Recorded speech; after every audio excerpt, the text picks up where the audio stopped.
Shabbat Shalom, Shabbat Shalom, Shabbat Shalom, Barak Yahuwah, Barak Yahuwah, Barak Yahuwah.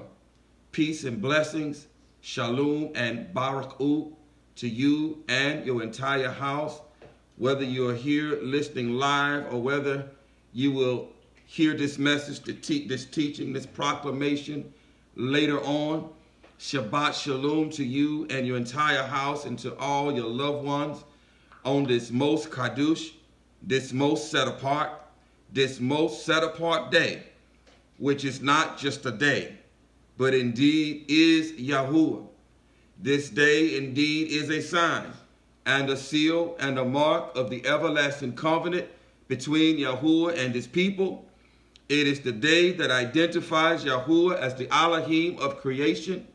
It is the day that not only joins us into covenant with him, but it is the day that identifies us as his people.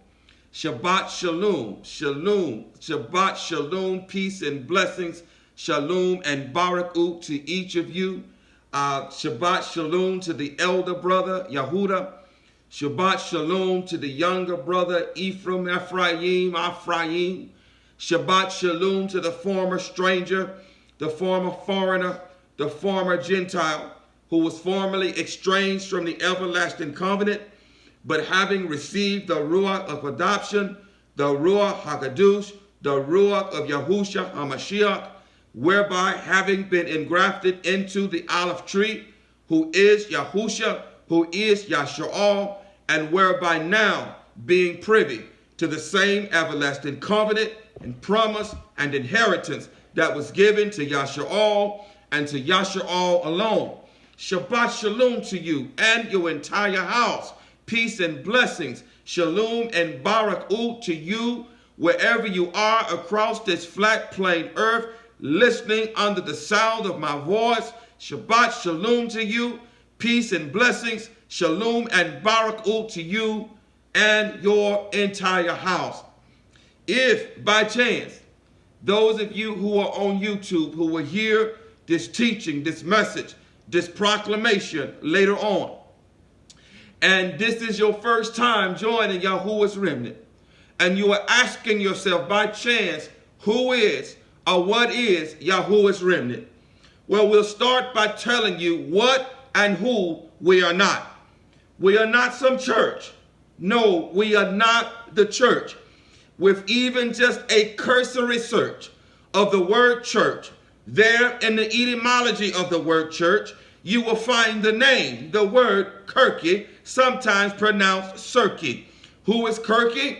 She, in Greek mythology, is called the Greek goddess of sorcery and wine.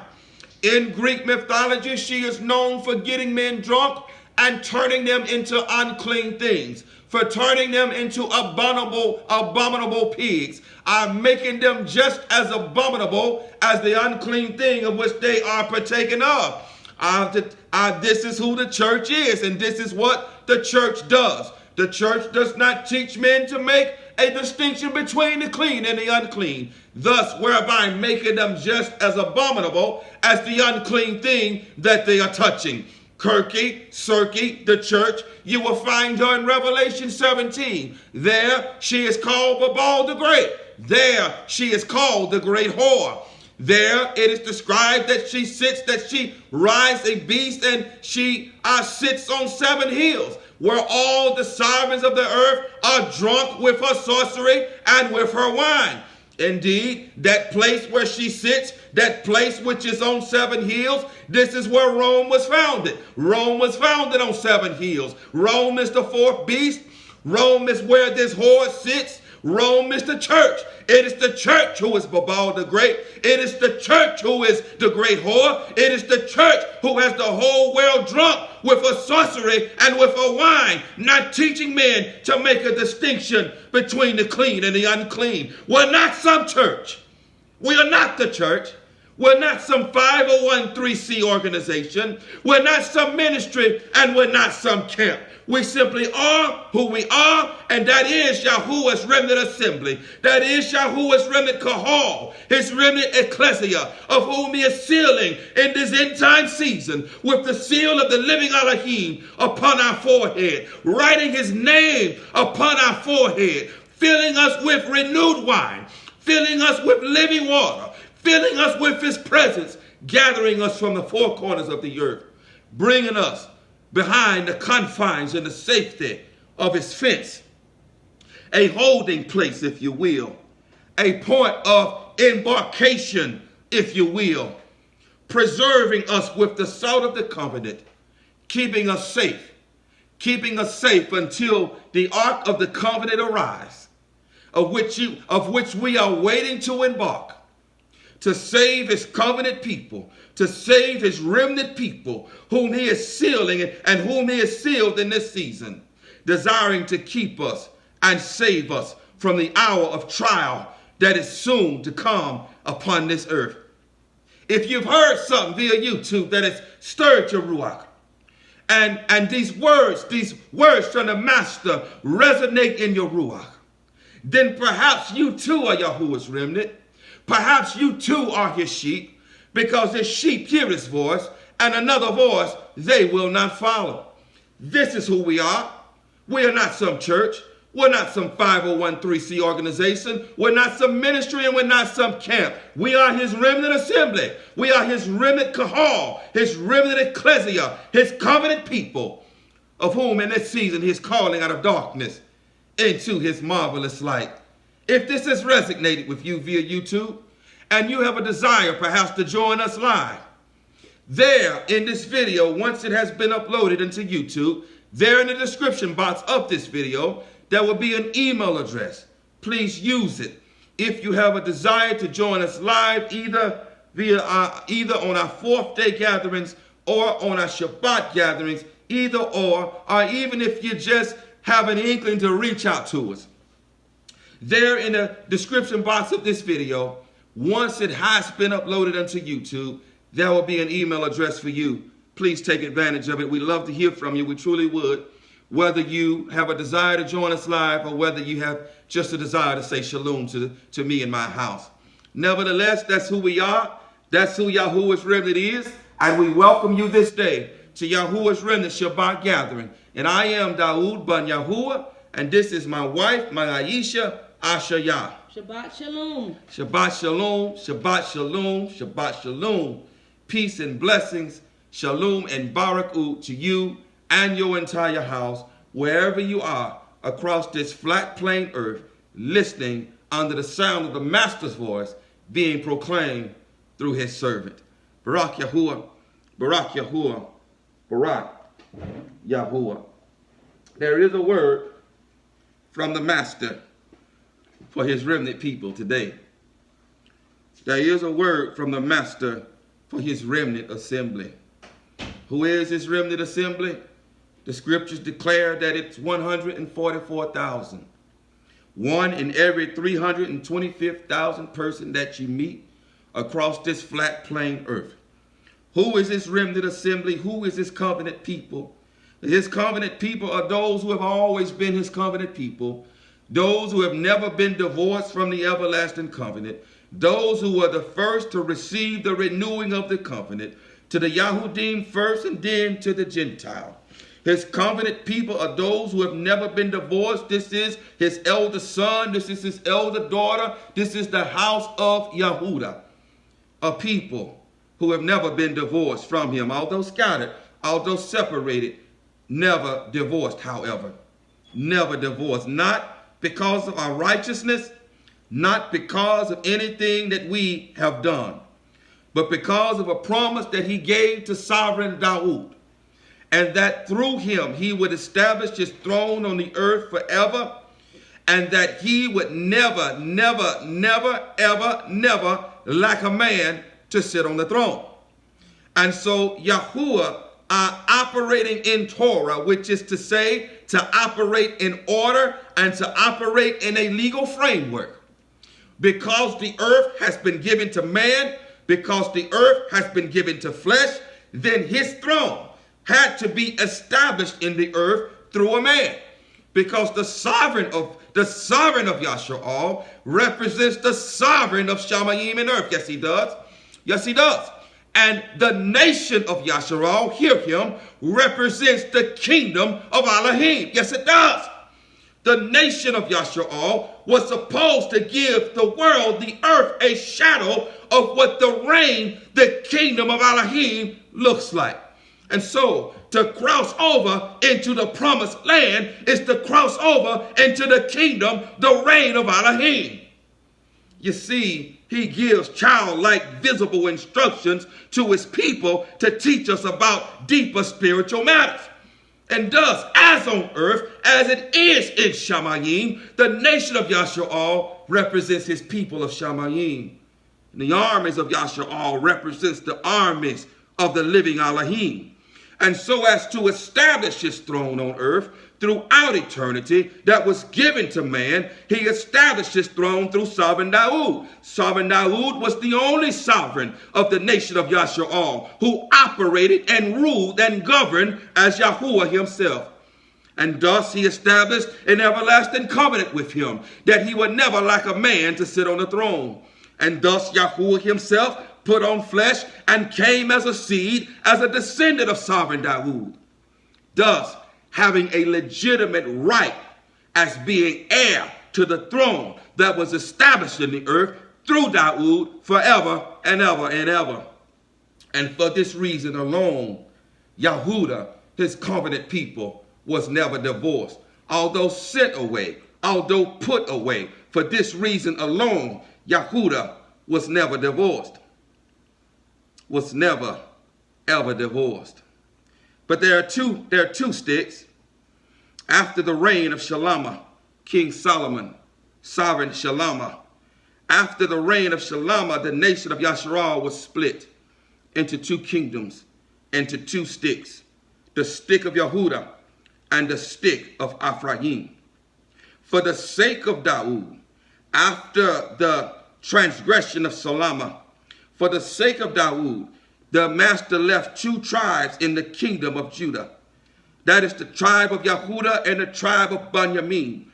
And the priesthood also remained in the nation of the kingdom of Yahudah, in fulfillment of the prophecy there in the book of Bereshith, that the scepter shall not pass from Yahudah, nor a lawgiver from between his feet, until Shiloh, who is Yahushua HaMashiach, comes to restore the kingdom.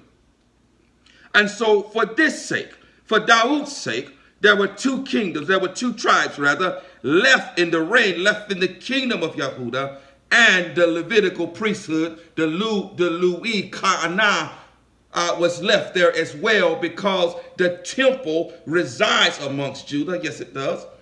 The house, the Ba'it all, the house of all, the temple, the Haikal remains in Yahudah, because salvation is of the Yahudim. Therefore, those bearing the seal of the living Elohim, those who have been sealed, who have the master's name written upon their foreheads, this is Yahudah. Because where you find Yahudah, you will find the temple. You will find the anointing. And thus it is the elder son whom he has never divorced and whom he has never separated from covenant with him. It is the elder son who is his covenant people, whom he's coming to gather at a short while to save from the hour of trial that is soon to come upon this earth, of which he is numbered 144,000. Ephraim is the number, it's the northern 10 tribes that separated after the reign of Shalama, that separated from the kingdom of Judah and formed their own kingdom. They retained their name rather, and the northern kingdom now became the kingdom of Israel, or Yasharal, because Ephraim carries the name of his grandfather, Yahuwah, who became Yasharal. when he was blessed there in Genesis chapter 48, and the right hand was placed upon his head as firstborn, indicating that he was to be firstborn and indicating that he was to carry the firstborn blessing, he then received the name of his grandfather, Yasharal. Not only did he receive the name of his grandfather, Yasharal, but he received the firstborn blessing that his father received from his father, Yitzchak, and whom he received from his father, Abraham. Ephraim is firstborn. Ephraim retains the name of Yasharal, and thus the northern kingdom, the northern 10 tribes, is still called Yasharal, is still called Yahuwah.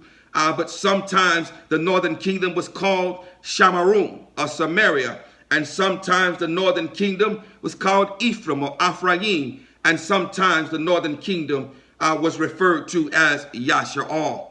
They are Yasharal, they are Yahuwah, and Yahuwah is destined for the great distress. The great distress that is soon to come upon the earth as a punishing rod upon the back of his younger son, the younger son that is still operating in folly, the younger son who is still amongst the nations, living as the nations, being satisfied with eating the pods of the pigs of which he's feeding. He's satisfied.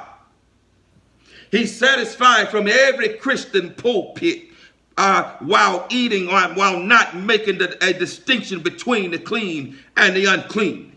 He's satisfied from every Muslim mosque. He's satisfied from every Hindu temple. He's satisfied from every temple of Taoism. He's satisfied from every pagan temple. He's satisfied with eating the pods of the pigs of which he is feeding. He's satisfied. And thus, Ephraim is destined for the great distress.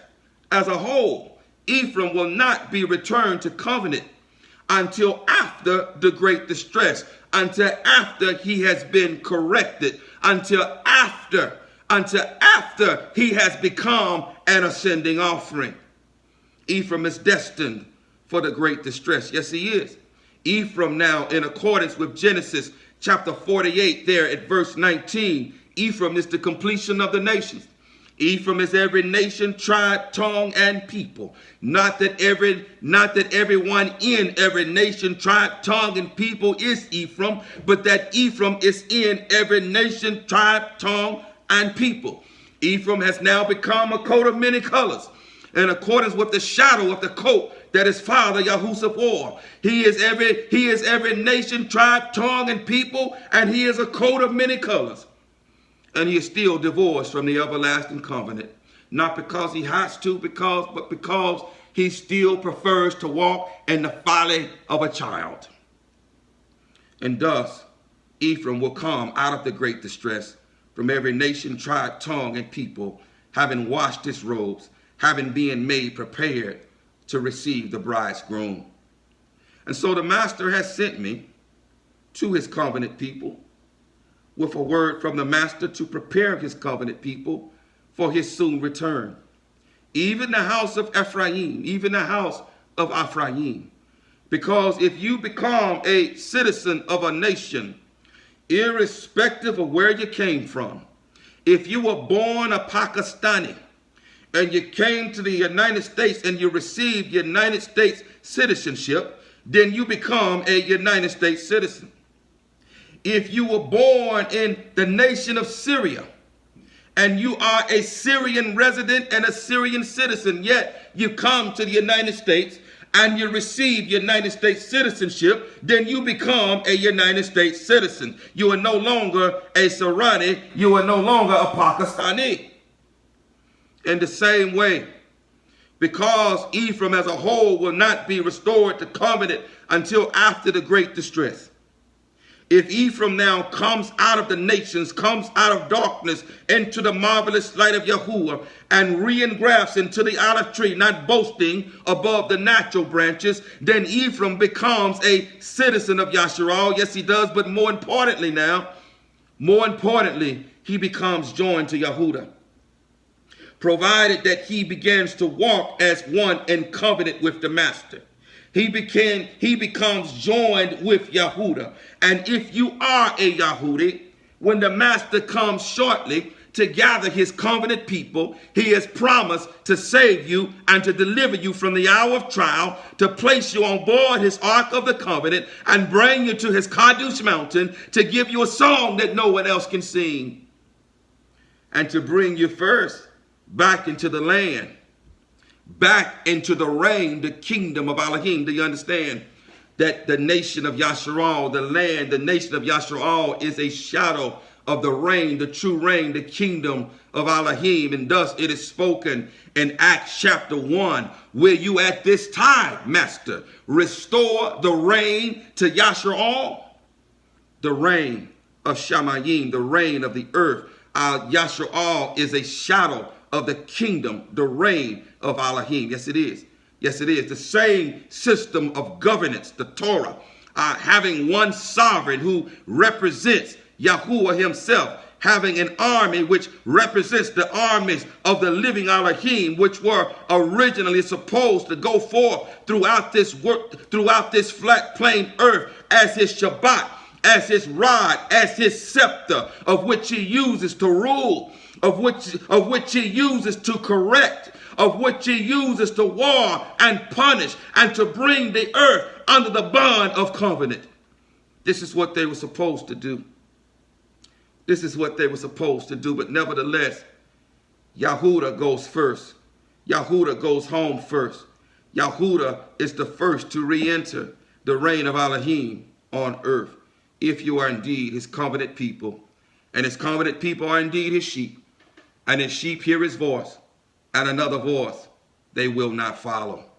So this message is for his covenant people, whoever you are, across this flat plain earth, who he's given eyes to see, ears to hear, and a heart to understand.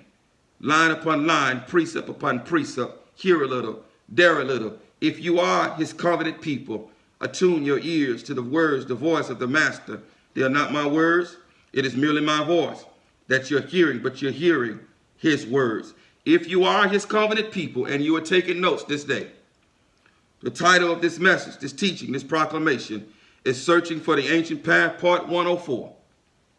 Searching for the Ancient Path, Part 104.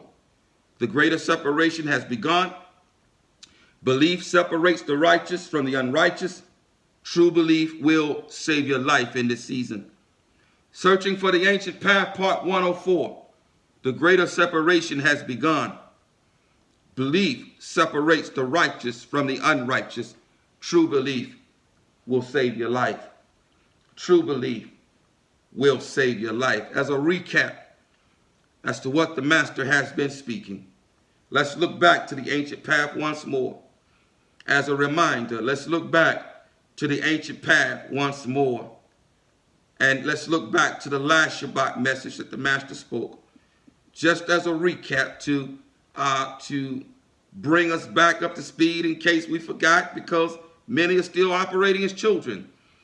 And their point of interest and their interest is hard to maintain their attention span, because it's so short. It is the attention span of a child. It is the attention span of a child. But because I'm speaking to children across the four corners of this earth, let's allow the master to give us a brief recap as to this ancient path, the beginning of this ancient path.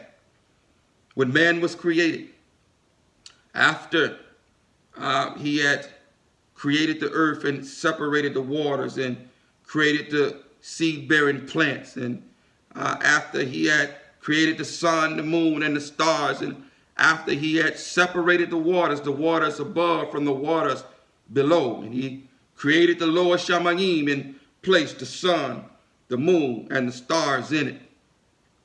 And we arrive here at the sixth day, when he creates the beasts of the earth, fowls of the air. He creates the beasts of the earth and breathed the breath of lives into them. He created them from the soil. On this self-same day, on the sixth day, he created man. On this self-same day, he created man from the dirt, from the soil, from the earth. Do you understand? He created man from the same earth that he created when he said, let there be land, let land appear in the midst of the waters. And thus earth was created out of water and by water. And he created man from this same earth. Man is mostly comprised of water. Yes, he is. And he created man from the same earth when he scooped up earth and he formed man and he breathed the breath of life into him. He planted a seed in the soil and he breathed the breath of life upon that seed. The living water came upon that seed and life conceived in that seed, and man became a fruit-bearing tree from the soil. Yes, he did. Yes, he did. Man became a fruit-bearing tree, and from that fruit-bearing tree, he formed a branch from that fruit-bearing tree, and he called the name of that branch Ruach. Ruach was indeed as well formed from the soil to become a fruit-bearing tree, being a branch of the fruit-bearing tree, of which Yahuwah formed and breathed the breath of lives into. After he had formed man and placed him in the garden that he had created, a beautiful garden, the garden of Adon, of where only his bright nature resided, and where there was no darkness, of where there was no evil, of where there was no unrighteousness, where only the bright nature of Yahuwah Al-Yun resided, and where only righteousness resided. He placed them in this garden to till and to keep. And he gave them command. He gave them command. He gave them two commands. The first command was to subdue the earth, to be fruitful and to multiply and subdue the earth, and to fill the earth with righteous seed. This command is still applicable to us. For all of you who use contraceptions, any type of contraception, and even if you're spilling your seed, you are transgressing the first commandment. All of his commandments are valid: to be fruitful and to multiply and to subdue the earth. This was the first command that he gave unto man and that he gave unto beast. Secondly, after he had placed them in the garden, he gave them command. He said, Adam and Ruach. He first spoke it to Adam. He said, of every tree of the garden you may partake of, except of the tree of the knowledge of good and evil. For in the day that you partake of that tree, is the day that you shall surely die. In that day, Adam and Ruach, male and female, he created them. In that day that you transgress my voice, that you transgress my word, an ascending offering is going to be required of you. A whole burnt offering is going to be required of you. And I am going to require the complete consummation of you. You're going to die. You're going to die. Thus Adam and Ruach transgressed that command, and on that self-same day, they died. A day to Yahuwah is 1,000 years. They both lived to be 930 years old. They died that self-same day. But on that self-same day, there was an ordinance issued. There was an ordinance. In fact, that ordinance was in the command itself, that if you partake of this fruit, you're going to die. An ascending offering is required. And on the day that they committed that sin, on the self-same day that they committed the sin, they did indeed die. They did indeed die. But if you read the text, there was also another death. There was an animal that was slain. There were two animals that were slain on that day as ascending offerings, as whole burnt offerings. They were slain in the place of Adam and Ruach. Their blood, all of their life was drained from their bodies. All of their blood was drained from their bodies. Their flesh was consumed instead of the flesh of Adam and Ruach. And indeed, this started a well-devised plan to redeem mankind, to redeem man. And this plan that he devised to redeem man is in the Torah. Indeed, everything that you need to know about salvation is in the Torah. Indeed, the goal of the Torah is salvation. The goal of the Torah is Yahusha, HaMashiach, Yahuwah in flesh. And thus this plan of salvation has been placed within the nation of Yasharal, of whom he's called to be the light to the Gentiles, of whom he's called to show them the way out of darkness into his marvelous light, to show them what it looks like to be an ascending offering, to show them what it looks like to be righteous unto Yahuwah, to show them what it looks like to pour out righteousness, to pour out all of our being unto Yahuwah and unto one another. And so there was a slaughter offering that day when animals were slain on their behalf. We see the continuation of this in Genesis, the 4th chapter, when now after Cain had knew Yahuwah, after he knew Yahuwah, hear him, unless he has known you, you are not in covenant with him. After Adam had known Yahuwah, he knew Yahuwah, and she conceived and bore Cain. And he knew her again, and she conceived and bore Habal. Now we see the instruction of the Torah continuing, the plan of salvation continuing. And we find righteous Habal and Cain standing here in Bereshit of Genesis, the 4th chapter, both bringing an offering. Where he is from the very beginning, the offering was an ascending offering. All of you must be consumed. Every bit, every ounce, every fiber of your being must be consumed. You must die. There is a command for an ascending offering. Here, there in Genesis chapter 4, we find Habal, righteous Habal, and Cain there, both bringing offerings. I remind you again that the command is to bring all. An ascending offering, a whole burnt offering, represents the total consummation of sin. It represents the total consummation of the flesh. The total consummation and destruction of the flesh. Indeed, the flesh, as the master proclaimed last week, has been sold into bondage. It has been sold into slavery. It has been sold into Egypt. It has been sold to Pharaoh.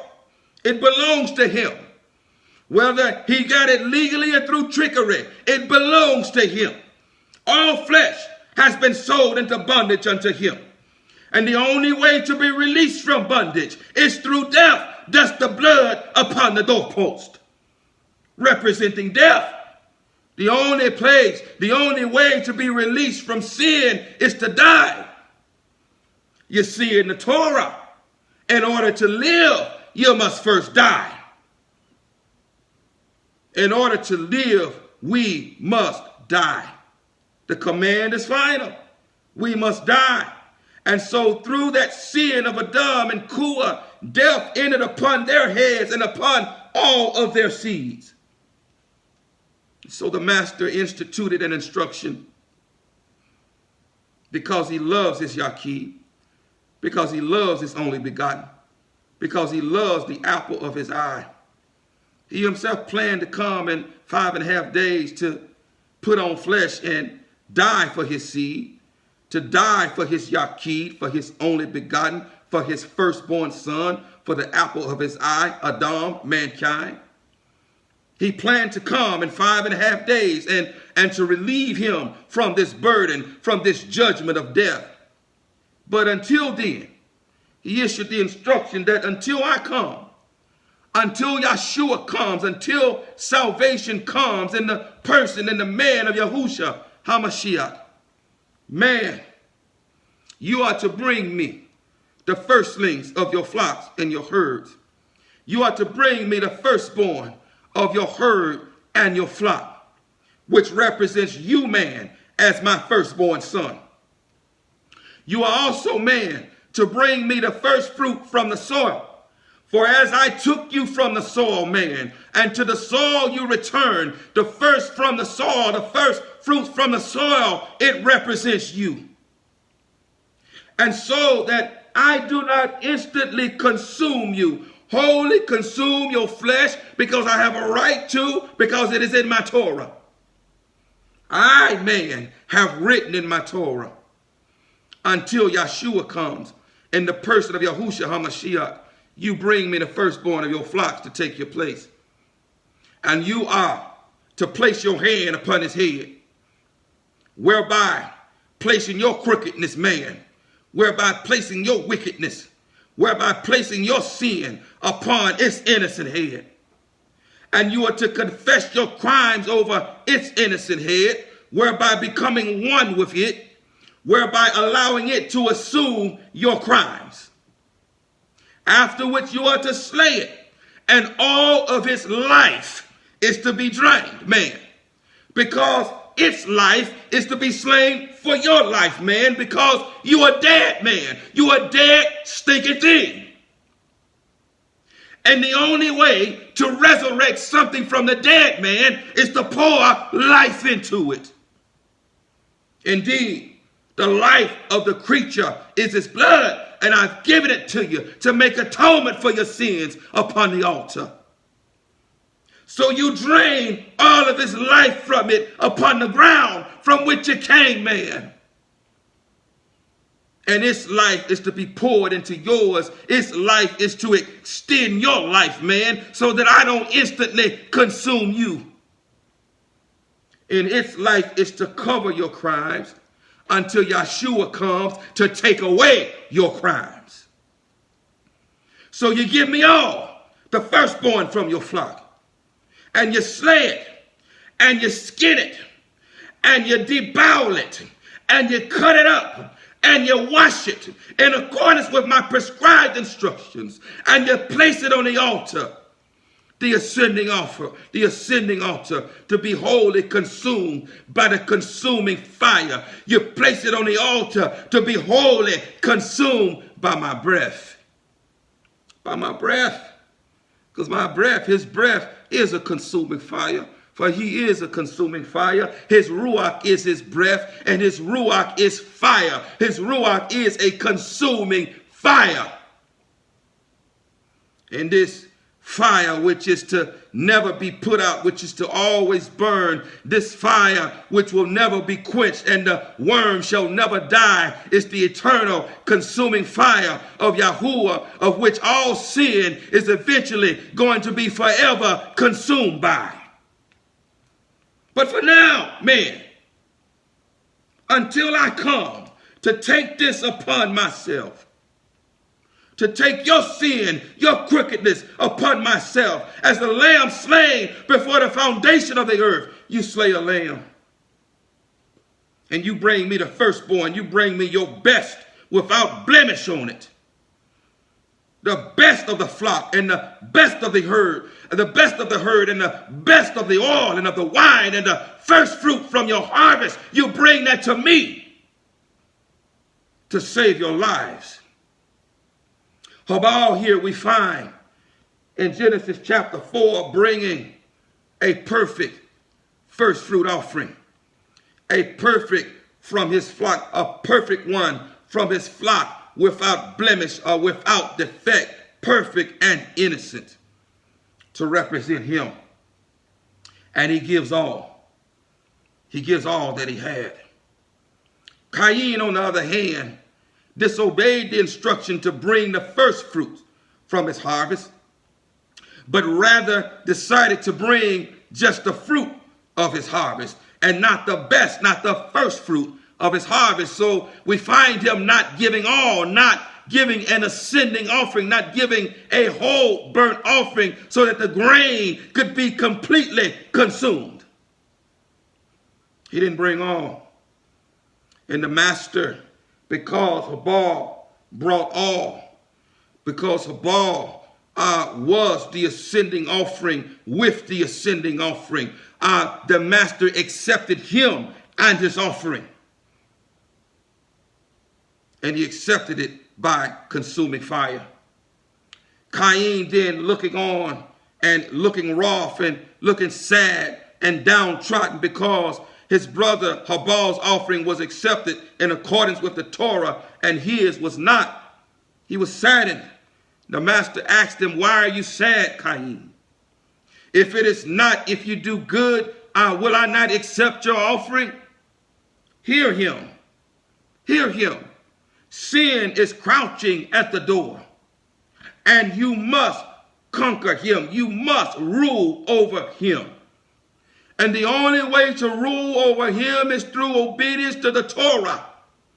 It's through doing righteousness and forsaking all unrighteousness. The only way to rule over him is to be wholly consumed as an ascending offering. You and him and you, whereby leaving no room for the adversary to come in.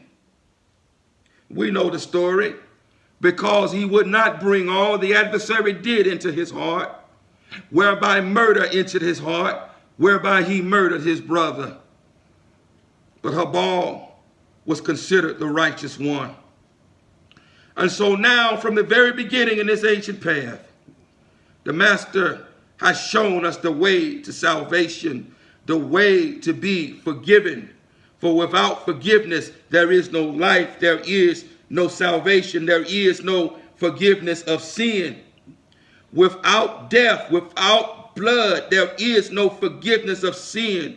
And we must now die as an ascending offering. We must become a whole burnt offering in accordance with the Torah if we desire to be forgiven.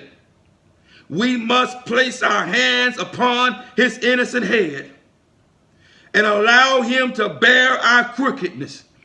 And we must be impaled with him as an ascending offering, wholly dying to sin, allowing the consuming fire of Yahuwah in the presence of the Ruach HaKadosh to consume our crime in us. Therefore, we are to repent and be immersed in the name of Yahushua HaMashiach for the forgiveness of sin, and receive the gift, the promise of the Ruach HaKadosh, the consuming fire, the breath, the Ruach of Elohim. To receive the promise, for the promise is to you and to your seed and to those who are far off, for as many as Yahuwah our Elohim shall call. The Ruach HaKadosh is salvation, and only until salvation comes to your house, only when salvation comes to your house, only when you have received the blood, the dam, the Ruach, his breath, does life reside in you, and only then has the covenant been renewed in us. Have we been given renewed life? Have we been resurrected from the dead? Until that point, the judgment of death that was pronounced over Adam, over mankind, because of our father Adam and Kua, remains upon your head. You are a dead, lifeless, stinky, swollen thing. Until the breath of life, the blood, which is life, the life of the creature is in his blood, has been poured out in you. And the only way for the blood, the breath to be poured out into you, the consuming fire of Yahuwah to come in and to consume this ascending offering, the only way for that to happen is for you to repent, to turn from your wicked ways, to turn from your uncleanness, to turn from everything that is contrary to the master. And if you believe, you will do so. And if you believe, your belief will save your life, and it will separate you from life, from death unto life. The only way for this to occur is for us to die as ascending offerings, to be impaled with him as an ascending offering, and to be resurrected from the dead via the outpouring of his blood into us. There is no other way. The judgment is final. It is final. There will be an ascending offering. Either you offer yourself as an ascending offering now, or you will be offered Yahuwah as an ascending offering during the great distress when your flesh is destroyed, so that perhaps your soul will be saved. Nations, those who are not Ephraim and those who are under the sound of the Master's voice, if you do not repent and become immersed in the name of the Master and be an ascending offering and receive the consuming fire to consume the ascending offering, to consume your flesh, if your crimes, if your sins continue to stack up unto Shamayim, you too will be an ascending offering. You will be an ascending offering in the eternal lake of fire. The consuming fire of the eternal lake of fire, of which all the offerings represent. You will be an offering as well as a sweet smelling incense into the nostrils of the Master throughout eternity, where the fire is not quenched and the worm does not die. You will be an ascending offering. There is a command for an ascending offering, and it will not be taken away. It will not be taken away. Line upon line, precept upon precept. Now that the Master has spoken a recap to gain your attention again. Line upon line, precept upon precept. Here a little, there a little. Turn with us to Leviticus chapter 6. Uikra chapter 6. Leviticus Uikra chapter 6. We're going to read verses 9, I believe, through 30. Yes. Uikra, Leviticus chapter 6.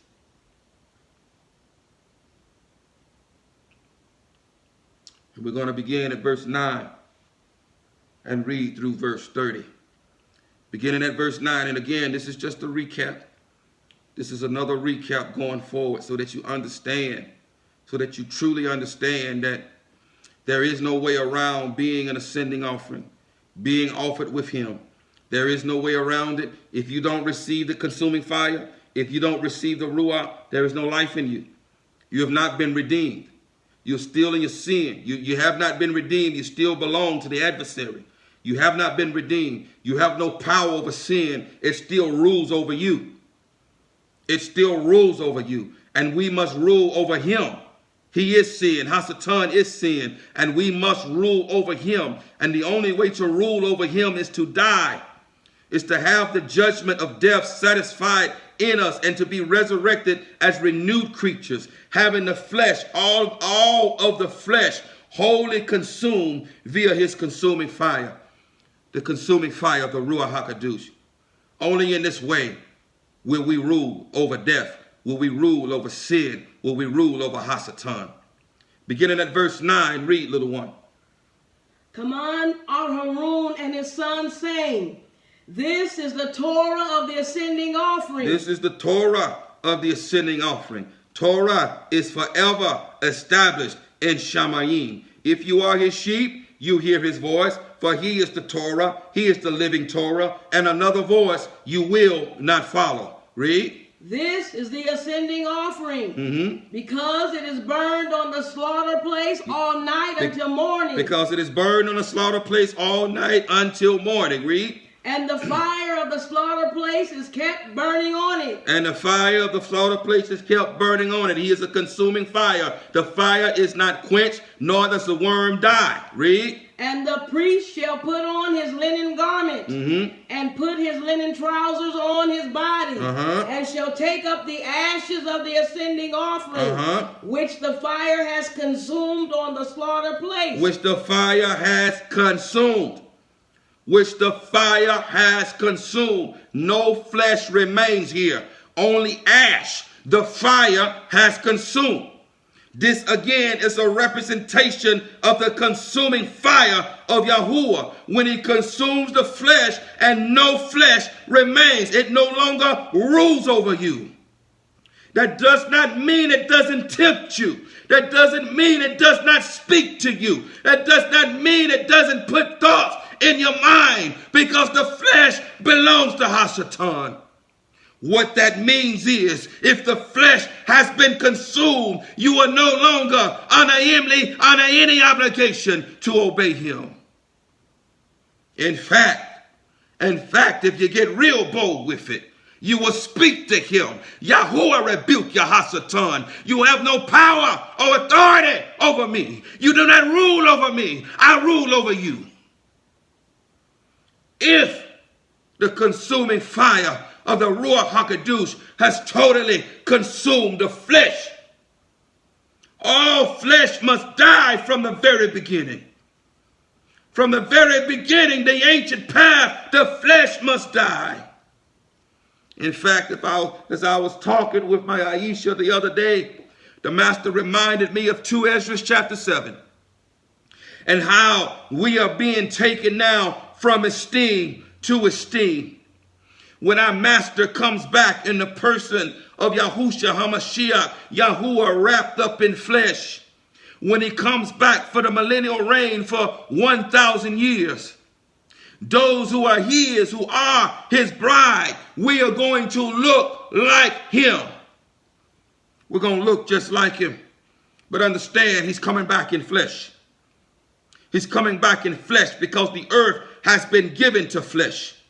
The earth is given to flesh for 7 days until the completion of all things, 7,000 years. The earth has been given to flesh.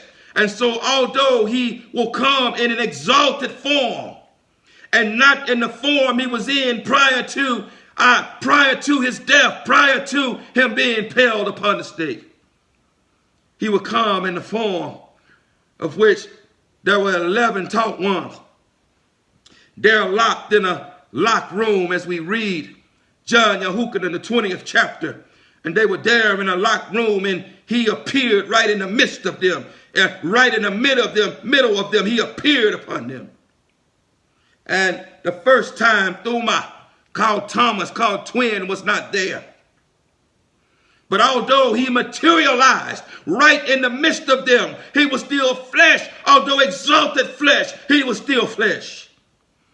When Thuma was there 8 days later, and he appeared before him again, because Thuma had made the declaration that I will not believe unless I see his hands and I put my hand in his side. The master appeared again and said unto Thuma, Thuma, do not be unbelieving. See my hands. Put your hand here. Do not be unbelieving. And Thuma exclaimed these words. He said, my master and my Elohim. My master and my Elohim, Yahuwah in flesh, my master and my Elohim. And he said to Thuma, blessed are you. He said, you believe because you see me, rather. But blessed are those who will believe and have not seen me. And so in this exalted form, when he comes back, those who are his bride at the first resurrection, as he was resurrected, and we follow him. Come on, grow up, Yahuwah. We are to follow his steps throughout eternity, throughout time and throughout eternity. As he was resurrected, there will be a first resurrection, a first fruit resurrection. And those who resurrect in the first fruit resurrection, and those who do not die, those who are changed into his image. When he comes, those who are changed into his image, we're going to look like him, like the Mashiach, being taken from esteem to esteem unto the completion of 7 days. During that 1,000 years, as he continues to teach us, and as he sends his priests to the 4 corners of the earth to teach the nations. For this Bashorah shall be taught unto all men, unto all nations, and then the end will come. After 1,000 years. After 1,000 years, there's going to be another ascending offering. As I'm reminded of 2 Ezra chapter 7. There's going to be another ascending offering, because flesh and blood cannot enter into the true reign of Shamayim. After 1,000 years, all flesh is going to die, including the flesh of which Yahuwah himself is inhabiting.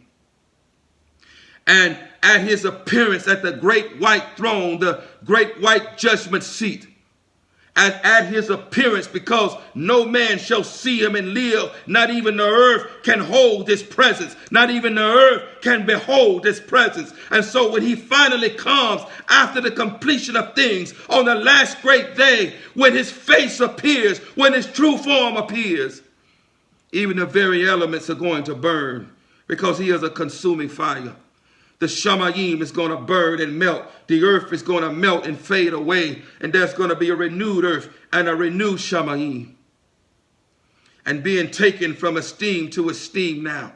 Where it is written in 1 John chapter 3, we do not yet know what we shall be. But when we see him finally in fullness, we shall see him as he is, because we shall be like him. All flesh must die. This is eternal. All flesh must die. Do you understand? It must die. There will be an ascending offering. It must die. This wicked flesh, which has been given to Hasatan, must be consumed. We must rule over him. If we do not rule over him, there's a judgment awaiting. We must rule over him. And the only way to rule over him is for this flesh to be wholly consumed by the consuming fire of Yahuwah Al-Yun. Come on, read, little one. And shall put them beside the slaughter place, and he shall take off his garments, and put on other garments, and shall bring the ashes outside the camp to a clean place. And the fire on the slaughter place is kept burning on it. It is not put out. And the priest shall burn wood on it every morning, and arrange the ascending offering on it, and shall burn on it the fat of the shalom offerings. Fire is continually kept burning on the slaughter place. It is not put out. And this is the Torah of the grain offering. Ruach, Yahuwah, stop just a minute. It is not put out. Understand the context, that this represents the consuming fire of Yahuwah, that this represents the lake of fire, where the fire is not quenched, and the worm does not cease. The worm will continue to eat. The fire is not quenched. It is not quenched. It represents the whole consummation, the complete consummation of sin. It represents the whole complete consummation of the wicked flesh. There is no way around this. We must be impaled with him. We must become an ascending offering with him. The consuming fire of the Ruach HaKadosh must come and consume this flesh, to give us the power and authority to rule over Hasatan. Listen here to the Torah of the grain offering. Read. And this is the Torah of the grain offering. The grain offering, the wheat, which too comes from the soil, the first fruit from the soil, representing man and the sin of man. Come on. The sons of Aharon shall bring it near before Yahuwah in front of the slaughter place, and shall take from it with his hand from the fine flour of the grain offering, and from its oil and all the frankincense which is on the grain offering, and shall burn it on the slaughter place for a sweet fragrance as its remembrance portion to Yahuwah. Then Aharon and his sons eat the rest of it. And Aharon and his sons eat what is left. Hear him. It is totally consumed. Do you understand? It is totally consumed. All of it is consumed, whether or not they are consuming it via eating it. It must be consumed. It represents the whole consummation of sin. None can be left. If there is sin left, you have no part in the master, for there is no darkness in him. For Elohim is light, and in him is no darkness at all. If anyone claims fellowship with him, yet walk in darkness, he lies and does not live by the truth. It must be wholly consumed. Come on, read. It is eaten with unleavened bread in the Kadosh place. The unleavened bread also comes from the soil. This is beaten wheat that is made into bread. The unleavened bread, unleavened, represents righteousness. Unleavened represents truth. Unleavened represents light. As leaven represents sin, unrighteousness, and darkness. It is eaten with unleavened bread, which represents righteousness and truth, having no leaven found in it. All leaven must be wholly consumed. Come on, read. They eat it in the courtyard of the tent of appointment. It is not baked with leaven. I have given it to them as their portion of my offerings made by fire. It is most kadosh, like the sin offering and the guilt offering. All the males among the children of Aharon eat it. A law forever in your generations. A law forever in your generations. We're going to get into this a little bit further. The master is. Come on, read. Concerning the offerings made by fire to Yahuwah, all that touches them is to be kadosh. And Yahuwah spoke to Moshe, saying, all that touches them, the offerings by fire, is to be kadosh. Indeed, it is Yahuwah who makes kadosh.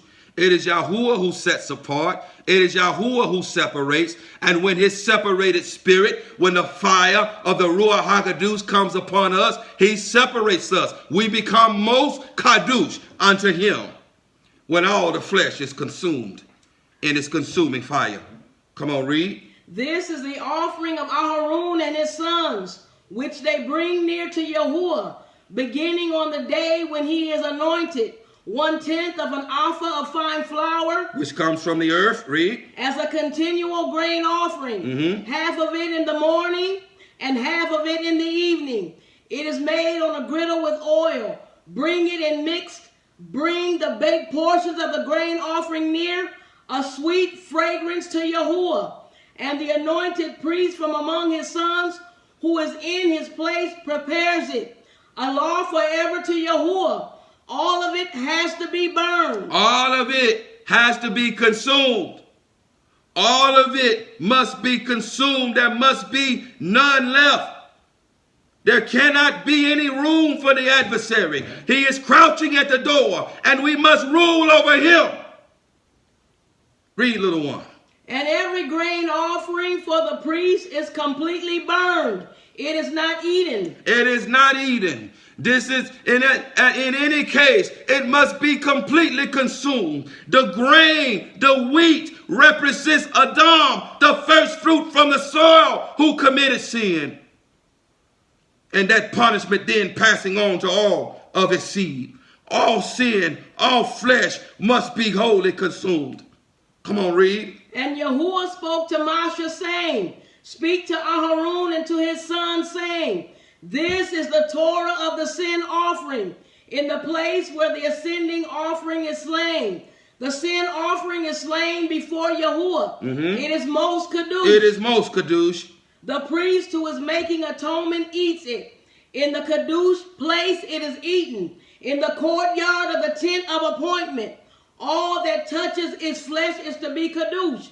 And when its blood is sprinkled on any garment, you wash that on which it was sprinkled in a kadosh place. But the earthen vessel in which it is cooked is to be broken. And if it is cooked in a bronze pot, then it is scoured and rinsed in water. Every male among the priests eats it. It is most kadosh. It is most kadosh. And no sin offering from which any of the blood is brought into the tent of appointment, listen, to make atonement in the kadosh place is eaten. It is burned with fire. It is burned wholly with fire. It is burned wholly and wholly consumed with fire. Wholly consumed with fire. We know now that all of these offerings represent Yahushua HaMashiach, who condemned sin in the flesh, who committed no crime, who committed no sin, and he condemned sin in the flesh. Where the first Adam disobeyed, the second Adam obeyed. And thus, either you are a seed or a descendant of the first Adam, or you are a seed or a descendant now of the second Adam. And as And as sin is to be wholly consumed, and as he consumed and put to death sin in the body, we must wholly consume him. We must take on all of him. We must take on all of his life. We must take on his breath. We must take on his nature and his character. We must take on his death. We must become one with him, placing our hands upon his innocent head, transferring, allowing him to bear our crookedness, and being slain with him as an ascending offering, repenting wholly, and being impaled with him as an ascending offering, slain and dying wholly to the flesh, and then partaking of him wholly, partaking of his Ruach, allowing the consuming fire of Yahuwah to come in and completely consume the flesh, to completely put to death the works of the flesh, the works of sin in the flesh, to completely put to death the works of sin in us, whereby transferring us from darkness to light, whereby transferring us from death unto life. We must take on his life. We must become the ascending offering. There is no other way. This is Torah. This is the Torah, and the Torah is eternal. It is eternal. All sin must be consumed. Either you bring him a voluntary offering, or he will take an involuntary offering. But in either case, there will be an ascending offering. All sin will be consumed. All sin will be consumed.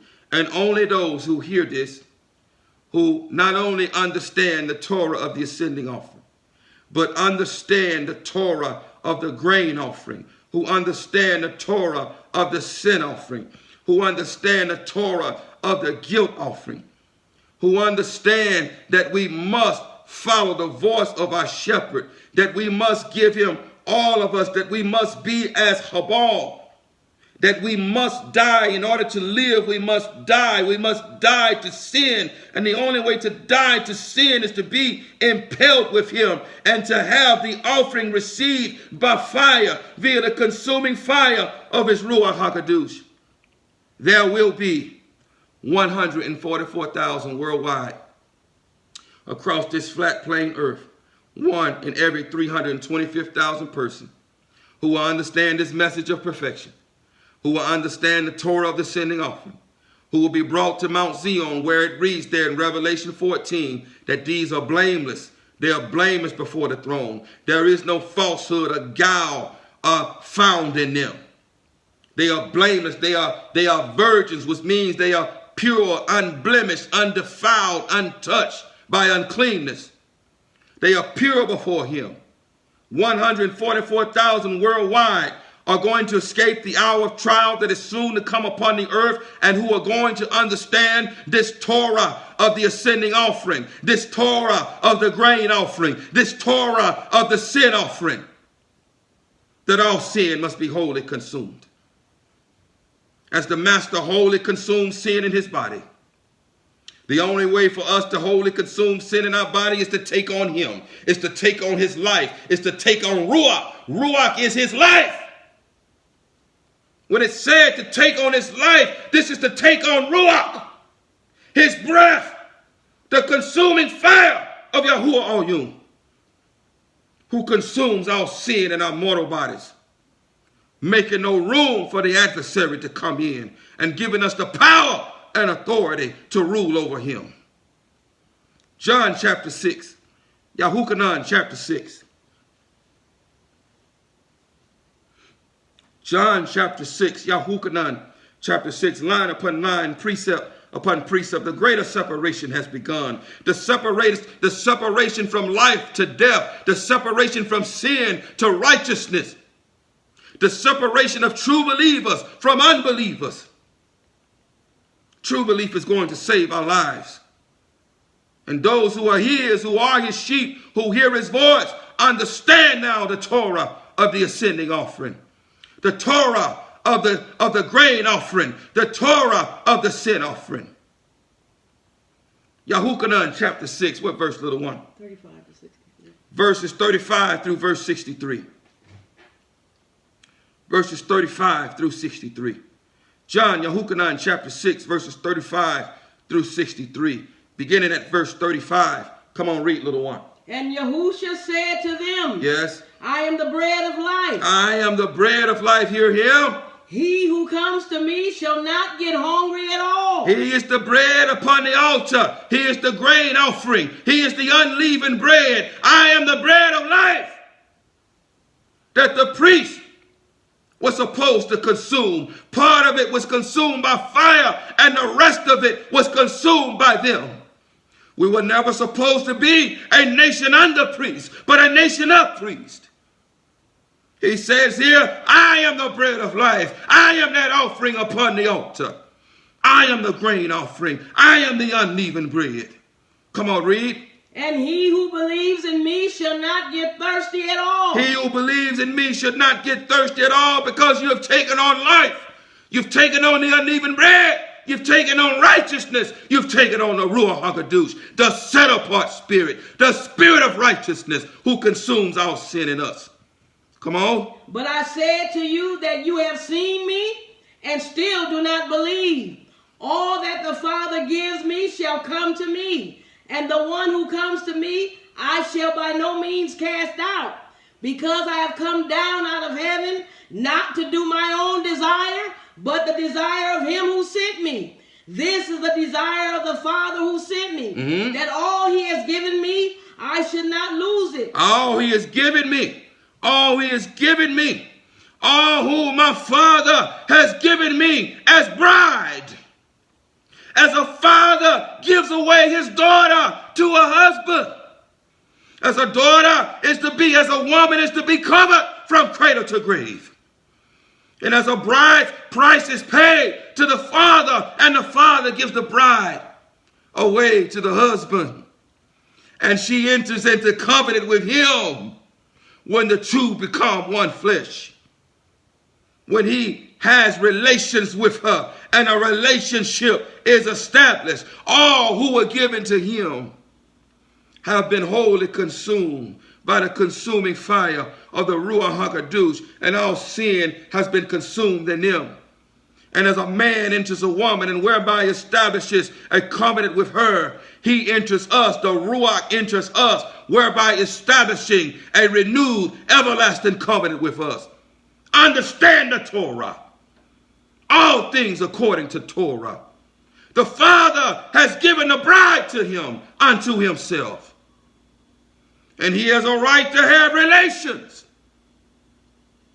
He shed his blood to have the right to have relations with you, to enter you with his consuming fire, to consume all sin in your flesh. Do not deny him his marriage rights. Come on, read. But should raise it in the last day. And this is the desire of him who sent me, that everyone who sees the Son and believes in him should possess everlasting life. And I shall raise him up in the last day. Therefore the Yahudim were grumbling against him, because he said, I am the bread which came down out of the heaven. And they said, is this Yahushua the son of Yahusuf, whose father and mother we know? How is it then that he says, I have come down out of heaven?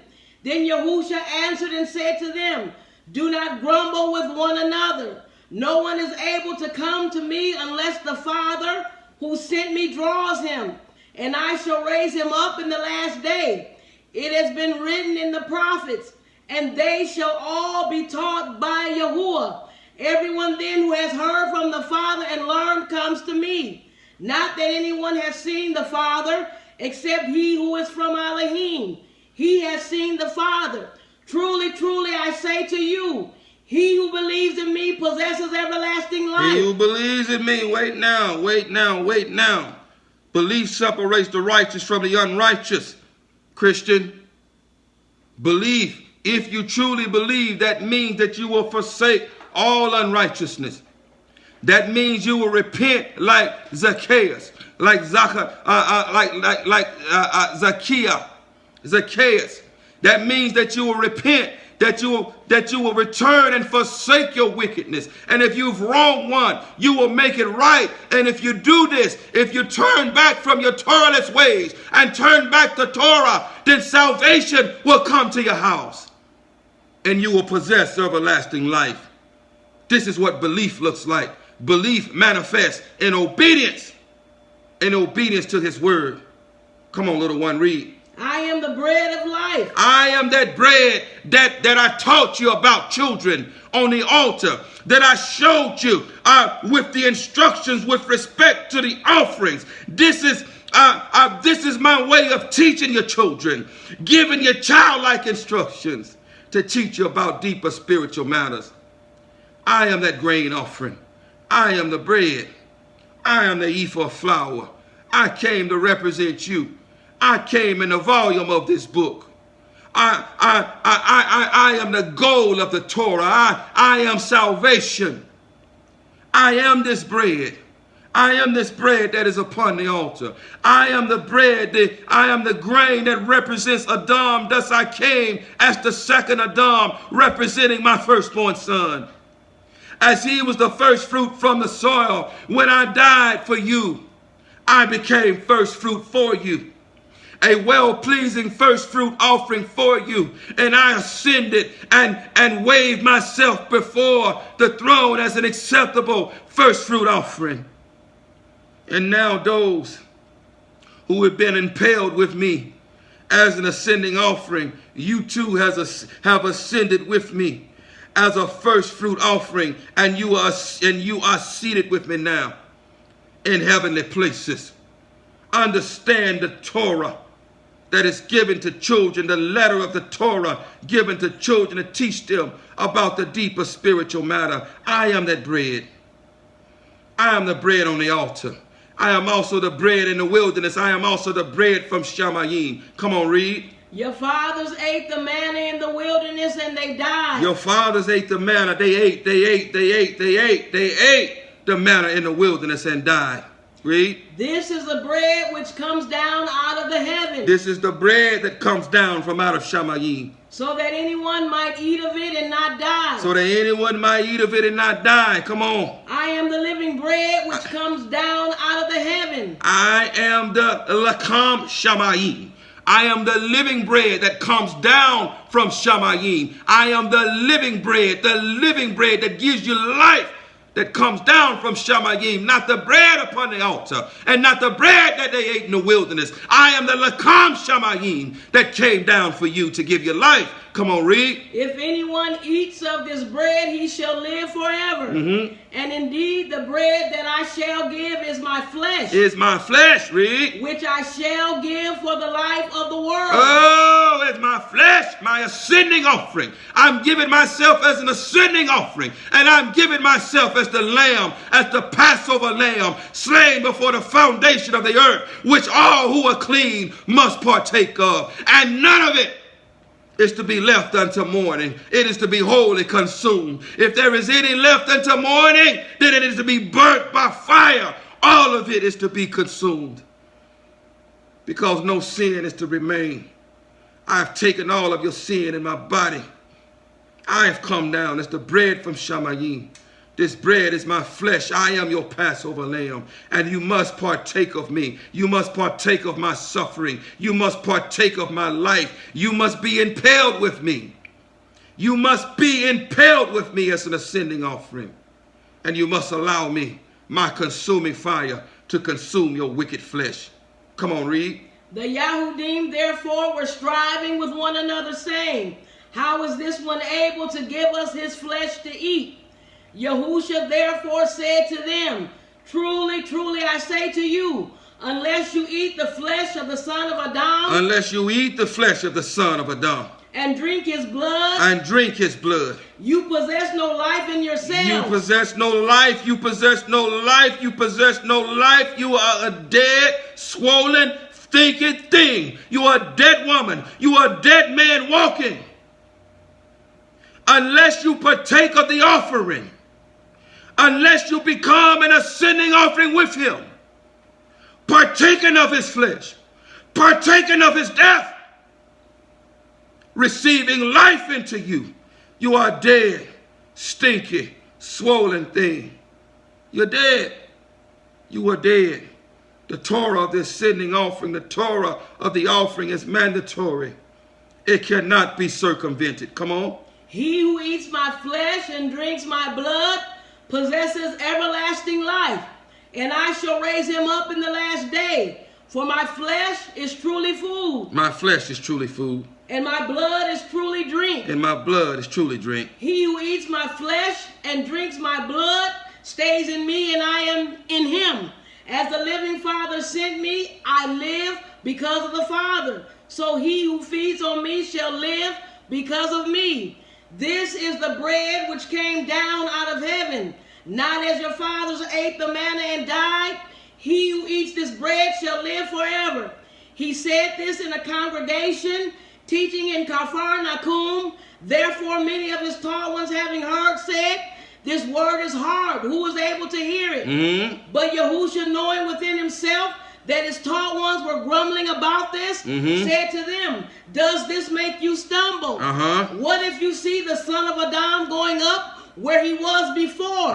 It is the Ruach that gives life. It is the Ruach that gives life. The flesh does not profit at all. The flesh does not profit at all. The words that I speak to you are Ruach and our life. The words that I speak to you are Ruach and our life. Barak Yahuwah. Thank you, Master. Thank you, Master. The Torah is eternal. The Torah is eternal. There must be an ascending offering. There must be death. There must be blood. The life of the creature is his blood. The blood represents Ruach. The flesh represents Ruach. It is the Ruach who gives life. Repent, therefore, and be immersed in the name of Yahushua HaMashiach for the forgiveness of sin. The wages of sin is death. He is our ascending offering. He is our crime offering. He is our Passover lamb. You must be immersed into his death. You must be impaled with him as an ascending offering. And whereby being immersed into his death, you are partaking of him. You are partaking of him. It is not to show up at Passover, and Passover is less than 2 months away. It's not enough to show up at Passover and to partake of a physical lamb. You must partake of the bread from Shamayim. You must partake of this lamb. We celebrate Passover every day, for the blood still rescues us from death and brings us to life. We are to celebrate the feast of unleavened bread every day. We are to walk in righteousness every day. We are to walk as ascending offerings, as continual ascending offerings every day. But he says, repent therefore. Be impaled with him. Be immersed in the name of Yahushua HaMashiach for the forgiveness of sin. Whereby partaking of his flesh, hear him. In being impaled with him, you are partaking of his flesh. You are partaking of righteousness. Do you understand? You are partaking of righteousness. You are partaking of his suffering. You are partaking of his death. And the judgment of death is now being paid in you through belief in Yah and through belief in him. And you are buried with him and resurrected to the newness of life. And if this occurs, then the bread, the living bread from Shamayim, the Lakam Shamayim will come. It will come. He will come. The living water will come.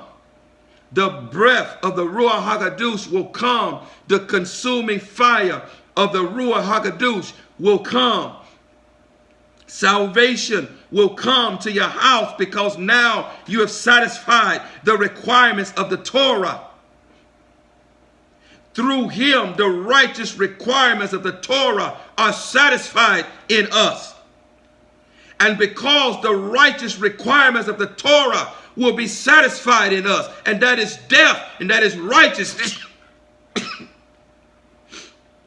that is obedience. He will be pleased to receive you as an ascending offering. B'Shem Yahusha. B'Shem Yahusha. He will be pleased to receive you as an ascending offering. And the consuming fire from his throne room will come down to receive that ascending offering, whereby satisfying the righteous requirements of the Torah. And the consuming fire of the Ruach HaKadosh, the consuming fire of the everlasting, the everlasting fire of Yahuwah will consume your flesh wholly in accordance with the righteous Torah, will consume the flesh, leaving no room, bringing the sending offering that he requires, giving you the power to pour out all of your being unto him as an ascending offering, as a continual ascending offering, adding to one another, continually walking in righteousness and truth. Continually walking in righteousness and truth. And you will live. You will live. Hear him. You will live. You will escape the hour of trial. You will escape the hour of trial. And you will live. You will be found well doing when he comes. And he will say unto you, well done, my good and my trustworthy servant. You've been faithful over a few things. I'll make you ruler over much. You will live when he comes quickly, as the text declares. Behold, I come quickly, and my reward is with me, to reward each according to his works, to his righteous works, to his righteous obedience to Torah. We cannot get around the righteous requirement for an ascending offering. I don't know if he will continue this proclamation regarding this ascending offering, but I'm going to proclaim today as though it is the last. As though it is the last time. But if you are his sheep and you hear his voice, you are hearing now the importance now of the ascending offering. You are hearing now the importance of hearing the voice of the Torah. Of not only hearing the voice of the Torah, but obeying the voice of the Torah. And being that ascending offering with him. Being wholly offered up. And receiving the consuming fire of the Ruach HaKadosh, the living bread. Eating his flesh and drinking his blood, and allowing life to come into your mortal bodies, whereby resurrecting you from the dead. Wholly consuming your flesh and leaving no room in the flesh for the adversary to lead you astray. Come on, give us another precept, little one. 1 Corinthians, the whole. 1 Corinthians chapter 1. 1 Corinthians chapter 1. 1 Corinthians chapter 1. Corinthian Aleph chapter 1. 1 Corinthians chapter 1. Corinthian Aleph chapter 1. 1 Corinthians chapter 1. Corinthian Aleph chapter 1 in its entirety.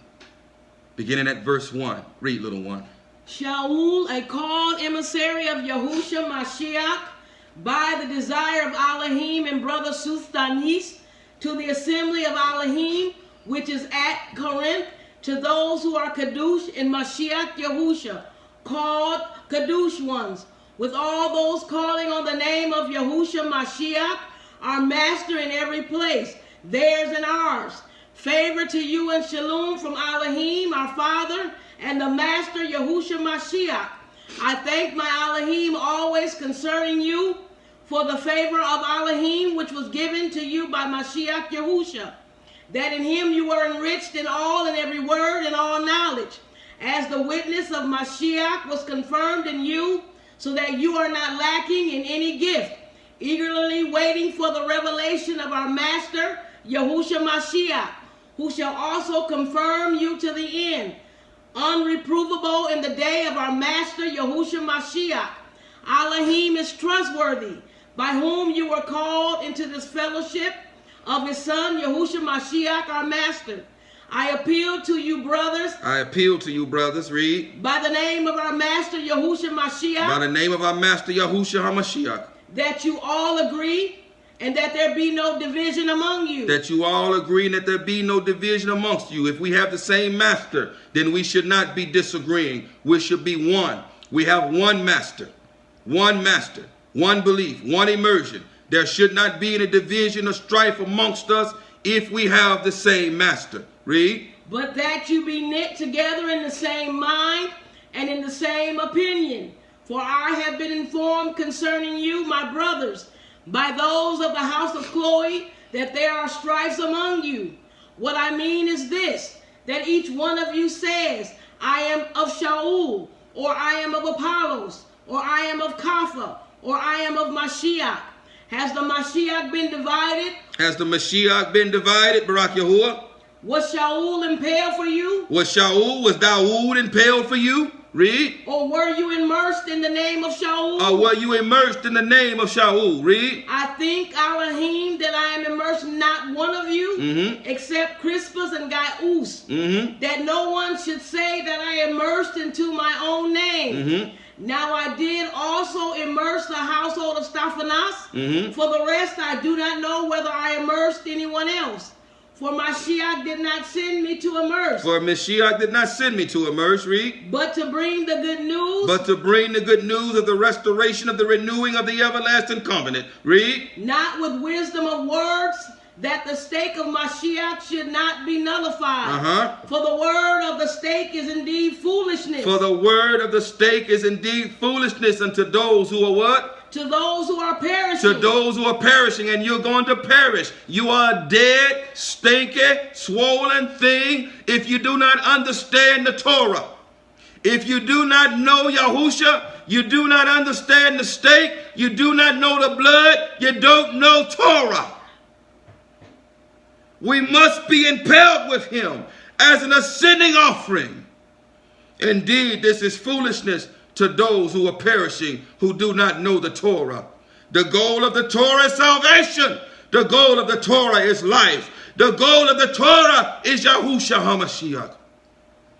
And only in him, only in his breath, only in the breath of the Ruach HaKadosh, who is life, the partaking of his flesh, the drinking of his blood, the partaking of his suffering, the partaking of his stake, of being an ascending offering with him, of dying with him, of being buried with him, resurrected with him, thus satisfying the requirement for the ascending offering, and thus receiving the promise now of the Ruach HaKadosh.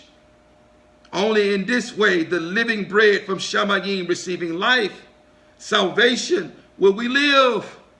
Will we live? Please hear him. Please hear him. The Master has proclaimed through his servant for quite some time.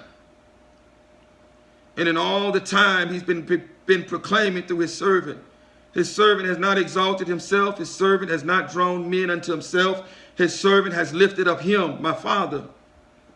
Because only in him, only in Yahuwah is there life. But his servant, through his servant, he has proclaimed that you must be born from above. That you must receive the Ruach HaKadosh.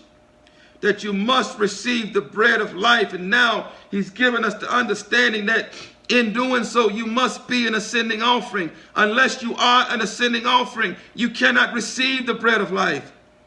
You cannot receive the Lakam Shamayim. You cannot receive the consuming fire from Shamayim to consume your flesh. Hear him, please. We are living now in the consummation of the times. We are living in the final season. This is the last generation. Death himself is getting ready to manifest and come to this earth. He's getting ready to come to this earth to offer up ascending offerings unto Yahuwah. He's getting ready to come to destroy the flesh. And the Master declares in his word that those days are not shortened, that no flesh will remain. Look around you. Look around you, beloved ones. Look around you. This earth is in turmoil. This earth is in chaos. This earth will never be the same again. This earth is being prepared to receive the man of sin, Hasatan. It is being prepared to receive death manifested in flesh, Hasatan. It is being prepared to receive darkness in flesh, chaos, disorder, lawlessness in flesh. He is at the door, beloved ones. He is at the door. You have no more time. There is no more time. Do not receive this word lackadaisically. You have no more time. You must be an ascending offering. All of this flesh must be consumed. All those who go to Mount Zion are blameless before the throne. All of the flesh has been consumed. All of the flesh has been consumed. 144,000 worldwide will escape the hour of trial. 1 in every 325,000 person you meet. Hear him. Hear him. You will know when the consuming fire comes upon you. You will know. You will have the ability to rule over sin. You will have the ability to rule over it as the master ruled over sin. He never sinned. He never committed sin. And if he is in you and you in him, if the atoning offering is if it's a sinning offering, if it's grain offering, if it's crime offering, if it's Passover offering resides in you and you've taken him on. You've taken on his life. You've taken on his breath. Then neither will you sin. Do you understand? Neither will you sin. If you've been impaled with him and become an ascending offering with him, neither will you sin. You cannot sin. One born of him does not sin. One born of the master does not sin. He is light, and there is no darkness in him. If you claim fellowship with him and walk in darkness, you lie and does not live by the truth. But if you walk in the light as he is in the light, then we have fellowship with him, and the blood of Yahushua then cleanses us from our sin. Hear his words. Hear the voice of the shepherd. Hear the voice of the Torah. The wages of sin is death. You don't operate in sin and claim fellowship with him. His people understand the message of perfection. His people understand the message of the ascending offering, wholly consuming sin in the flesh. 144,000 of them worldwide of his covenant people whom he desires to save from the hour of trial that is soon to come upon this earth. Come on, read, little one. But to us who are being saved, but to us who are being saved, we're talking about the stake now. Those who have been impaled with him, to those who are being saved, provided that you endure unto the end. And if you endure, pouring out all of your being daily as a continual offering unto your Father and unto one another, having very little strength remaining, enduring unto the end. To those who are being delivered, read. It is the power of Elohim. It is the power of Elohim. For it has been written. For it has been written. I shall destroy the wisdom of the wise. I shall destroy the wisdom of the wise. And set aside the learning of the learned ones. And set aside the learning of the learned ones. The learned ones and the wise, they don't understand the Torah of the sending offering. They understand the letter. They have a knowledge of righteousness, but lack the fruit of righteousness because they have not the Ruach. They do not understand the Ruach of the Torah and being a sending offering unto ourselves, pouring out all of our being unto our master and unto one another, being impaled with him. This is the stake. This is the message of the stake. This is the ascending offering that was pronounced in the very beginning over Adam and Kua. We must die. To live, we must die. This is the message of the stake, being impaled with him and being that ascending offering, satisfying the righteous requirements of the Torah, which is death. Come on, read. Where is the wise? Where is the scholar? Where is the debater of this age? Has not Elohim made foolish the wisdom of this world? See, there are many things that are being spoken in this season, Yahuwah. There are many that are boasting in their knowledge, and many are being deceived, and they are misinterpreting knowledge for wisdom. And many are being led astray. Many are being led astray to the valley of Ono. I sit before you, boasting in no knowledge. I have none. I don't know anything. I know the stake. I know the blood. I know Yahushua. I know the Ruach HaKadosh, and thus I know Torah because he teaches me Torah. Torah is my knowledge. Torah is my understanding.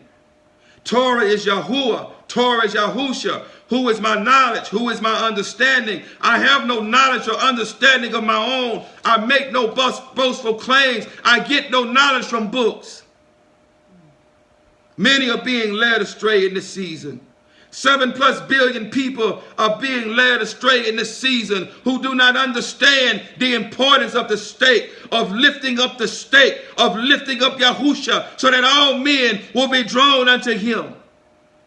Teaching men the Torah of the ascending offering. Teaching them and allowing the Master through us to give them the understanding of the ascending offering and how it must be done, how it must be carried out. And until it is carried out, the consuming fire which consumes the ascending offering will not consume this flesh and will not give us the authority to rule over Hasatan. And if we do not rule over him, we're already dead in flesh. We're living dead, and we're going to die everlasting. We must rule over him. And the only way to rule over him is to give all, is to be the ascending offering according to the Torah. Read.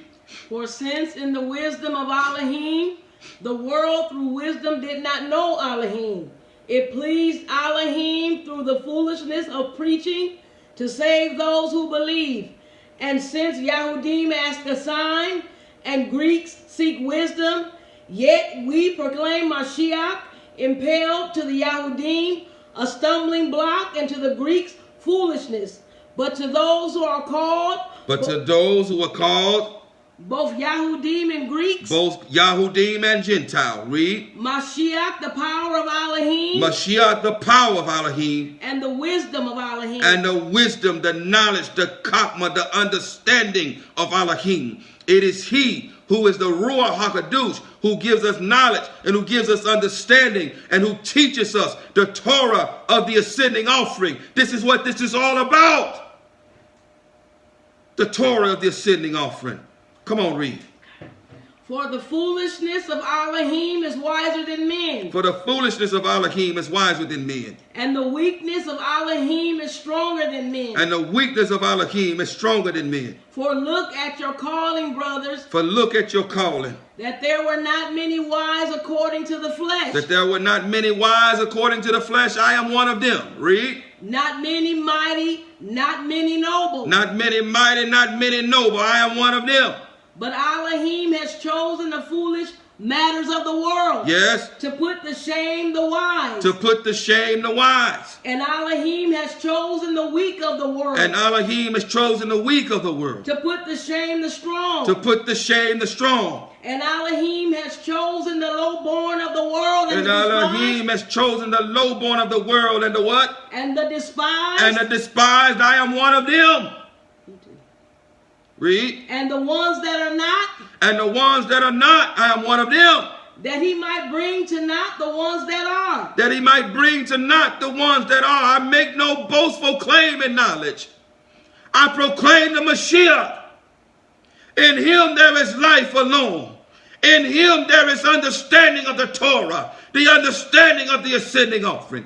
In him there is the ability to do righteousness. To be a continual ascending offering unto Yahuwah and unto one another.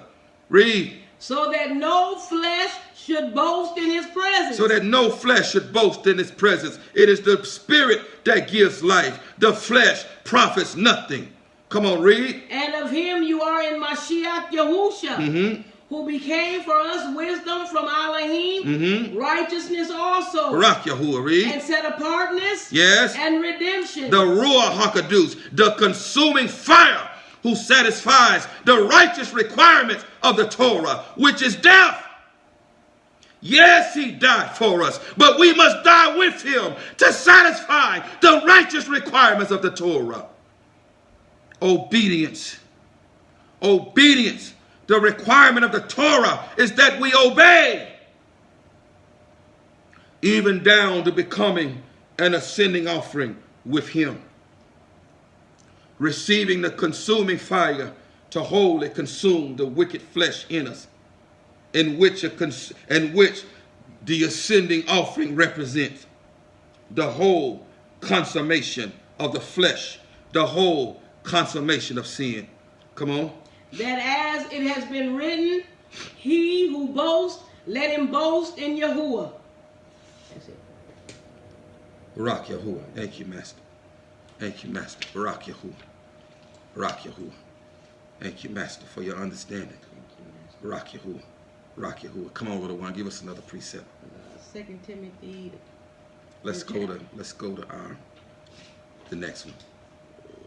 1 John 3. 1 John chapter 3.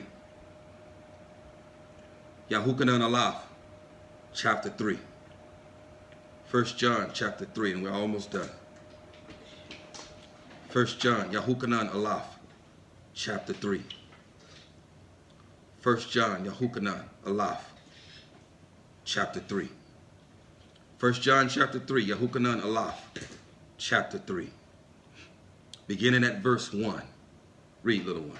See what love the Father has given us. See what love the Father has given us. That we should be called children of Elohim. That we should be called children of Elohim. For this reason the world does not know us. For this reason the world does not know us. Hear him. To become children of Elohim, it means to be impaled with him. It means to satisfy the righteous requirements of the Torah, which is obedience. To obey the Torah, inclusive of becoming an ascending offering with him, being impaled with him, and receiving the consuming fire of the Ruach HaKadosh to consume the flesh. For Yahuwah is not flesh and blood. Yahuwah is spirit. Yahuwah is Ruach. And his children are not born of flesh and blood, but born of Ruach. Through him, through Yahushua HaMashiach, the veil of the Ha'ikah, the veil of the temple has been torn, giving us the ability now to come back into covenant with the Master. There is no more separation. There is no more dividing veil.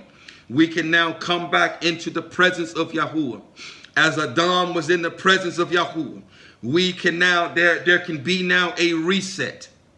We can be reset all the way back to the garden. We can be reborn all the way back to the garden as Adam was born.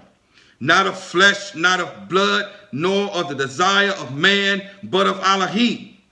He was born of Elohim, and thus we must be born of the second Adam and be born of Elohim in a like manner as Adam was born, and in a like manner in which the second Adam was conceived, not by flesh or blood or the desire of man, but of Elohim. He was conceived of the Ruach HaKadosh. And to be considered sons and daughters of the living Elohim, to have his name written upon us, we must be reborn. We must receive his consuming fire. For he is a consuming fire. And if we are his children, then a consuming fire is in us. And if we are his children, no sin remains in us. For we have taken on his life. We have taken on his suffering. We have been impaled with him. And as sin was put to death in his flesh, as an ascending offering, sin in turn has been put to death in our flesh. Not until you have repented and been immersed in his name for the forgiveness of sin, and received his breath, the living bread, the Lakam Shamayim, the consuming fire of Yahuwah Elohim, and whereby entering into covenant with him, there is no renewed covenant. You have not been redeemed. You have not been redeemed, and you are subject. You are subject to the correcting rod. You are subject to the chastening rod of the great distress that is soon to come upon this earth. Come on, read, little one. Because it did not know him. Beloved ones, now we are children of Elohim. Now we are children of Elohim, provided that you've been born from the Jerusalem above, provided that you have become an ascending offering. Do you understand? To be reborn, you must first die.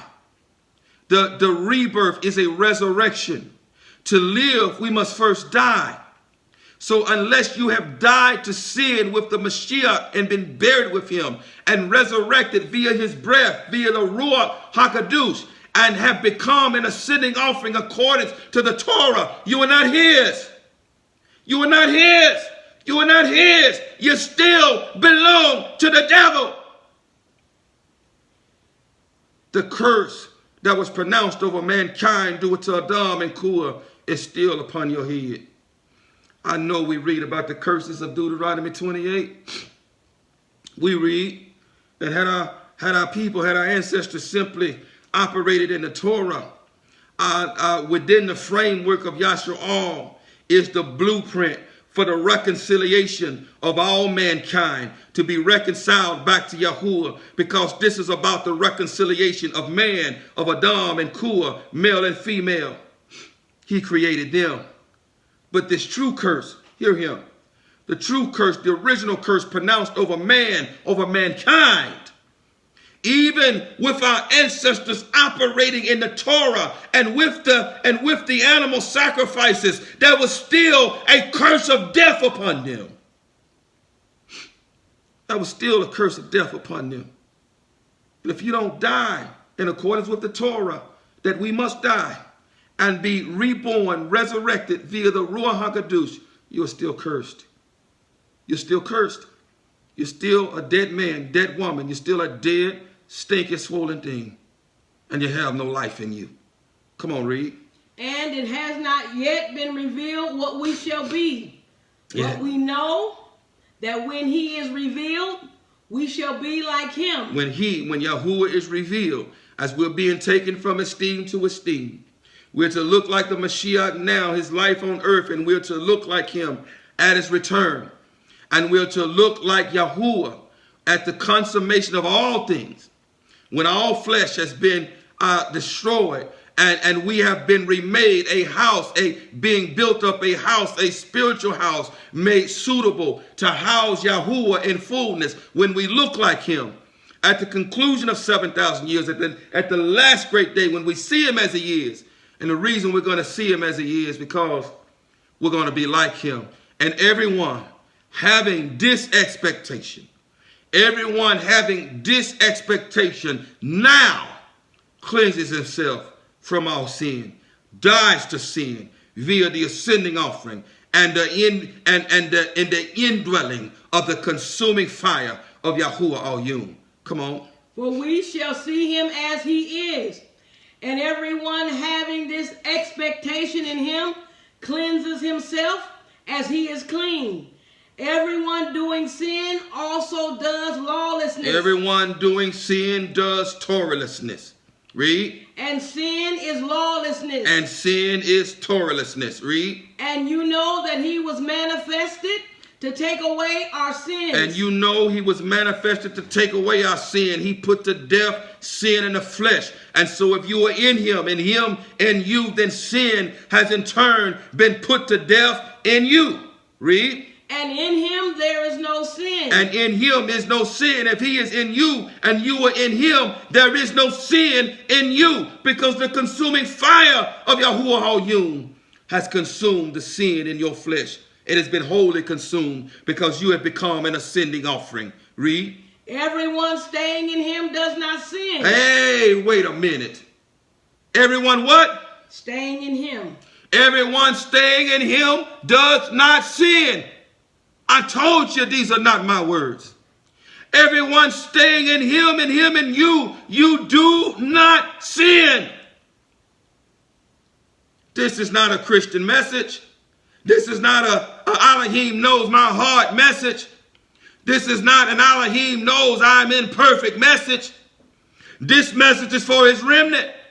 The remnant who understands the Torah of the ascending offering.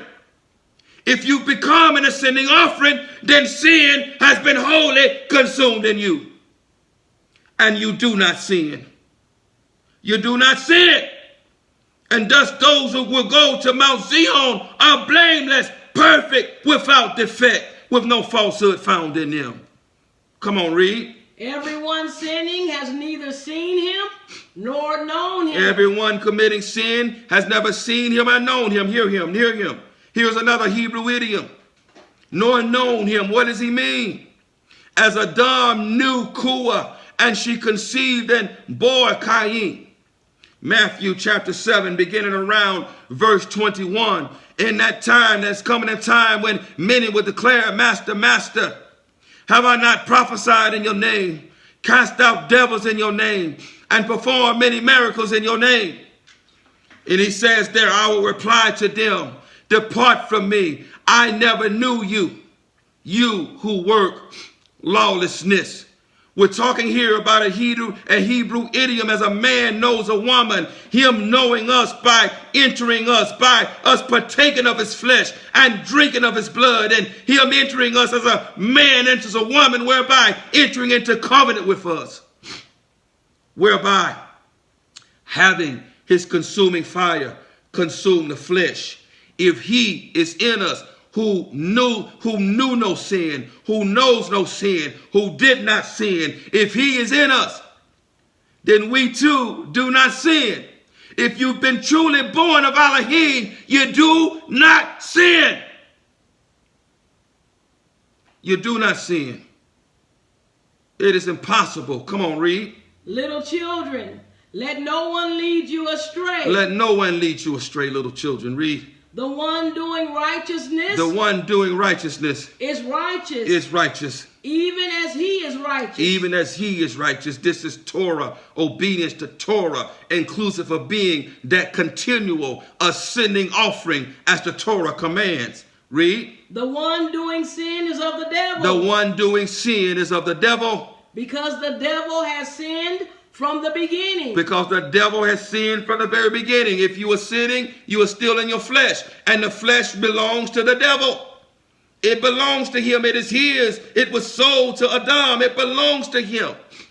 But whom the Son sets free is free indeed. He sets us free from the bonds of Egypt. He sets us free from Pharaoh. He sets us free from the reign of darkness. Provided that we've partaken of the Passover lamb, that we've eaten of his flesh and drinking of his blood, provided that we've been impaled with him as an ascending offering, provided that the ascending offering has been received by the consuming fire of the Ruach HaKadosh and condemned sin in our flesh, whereby wholly consuming us and leaving no room for the devil. Read. For this purpose, the Son of Elohim was manifested to destroy the works of the devil. He was manifested to destroy the works of the devil in his body, in obedience to the Torah. The way you destroy the works of the devil is through obedience. And he obeyed even to death upon the stake, whereby reversing the curse, whereby condemning sin in the flesh. And so if we now are in him and him in us as continual ascending offering, then sin has been condemned in our flesh as well, and we do not sin. As he did not sin and does not sin, neither do we sin, if we have been truly born of Elohim.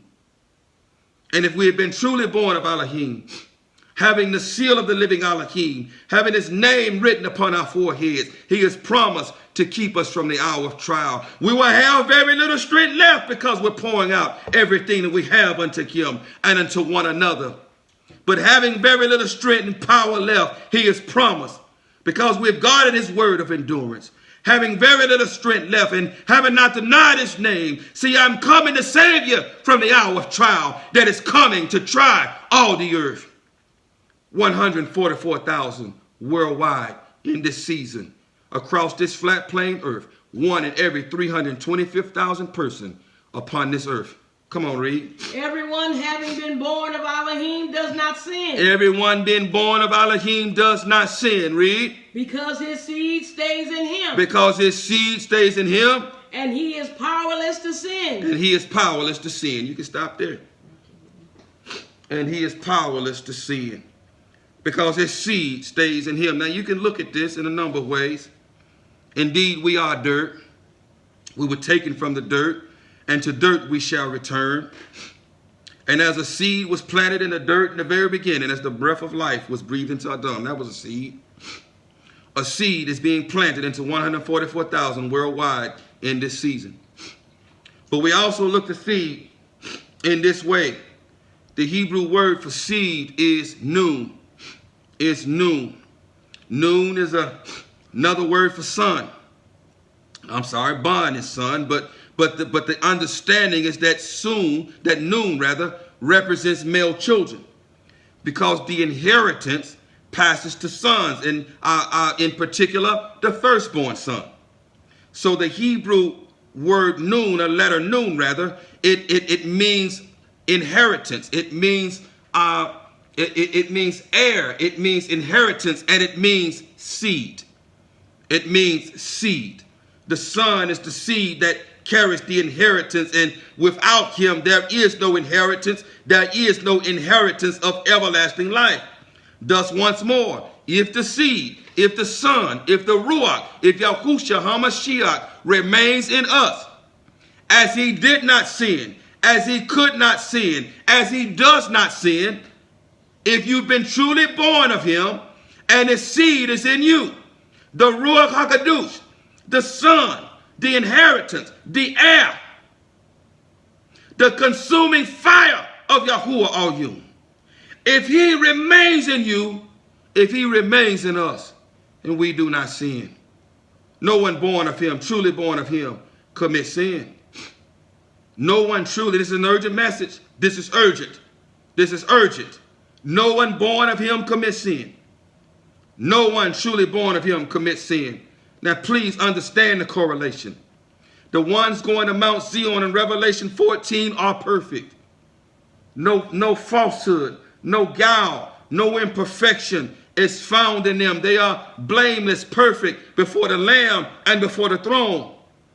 They follow the Lamb's voice wherever he leads them. They follow the Torah, the living Torah, wherever he leads them, inclusive of being first fruits, being ascending offerings, being continual ascending offerings, and whereby receiving the consuming fire of Yahuwah to consume the flesh as an ascending offering, because we have been impaled with him and have received his name upon our forehead, showing that now we are his dwelling place, because where his name is written, where his name is, he dwells, and that is his dwelling place. There is no way around this. There is no way around this. Whoever is born of Elohim does not sin, because sin has been wholly consumed in him as an ascending offering. The ascending offering represents the whole consummation of sin. 144,000 worldwide will get this instruction. Will pour out their being unto Yahuwah, all of their being unto Yahuwah, leaving no room, as an ascending offering, and to one another. Come on, little one, give us another precept. Revelation 3, 7 and 12. Revelation chapter 3, verses 7 through 12.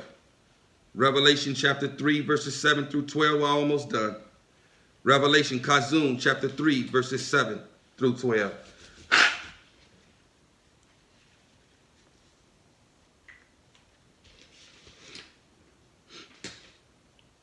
Kazum, Revelation chapter 3, verses 7 through 12. Kazum, Revelation chapter 3, verses 7 through 12. This is the result of being the ascending offering according to Torah. This is the result of that. There's a reward for it.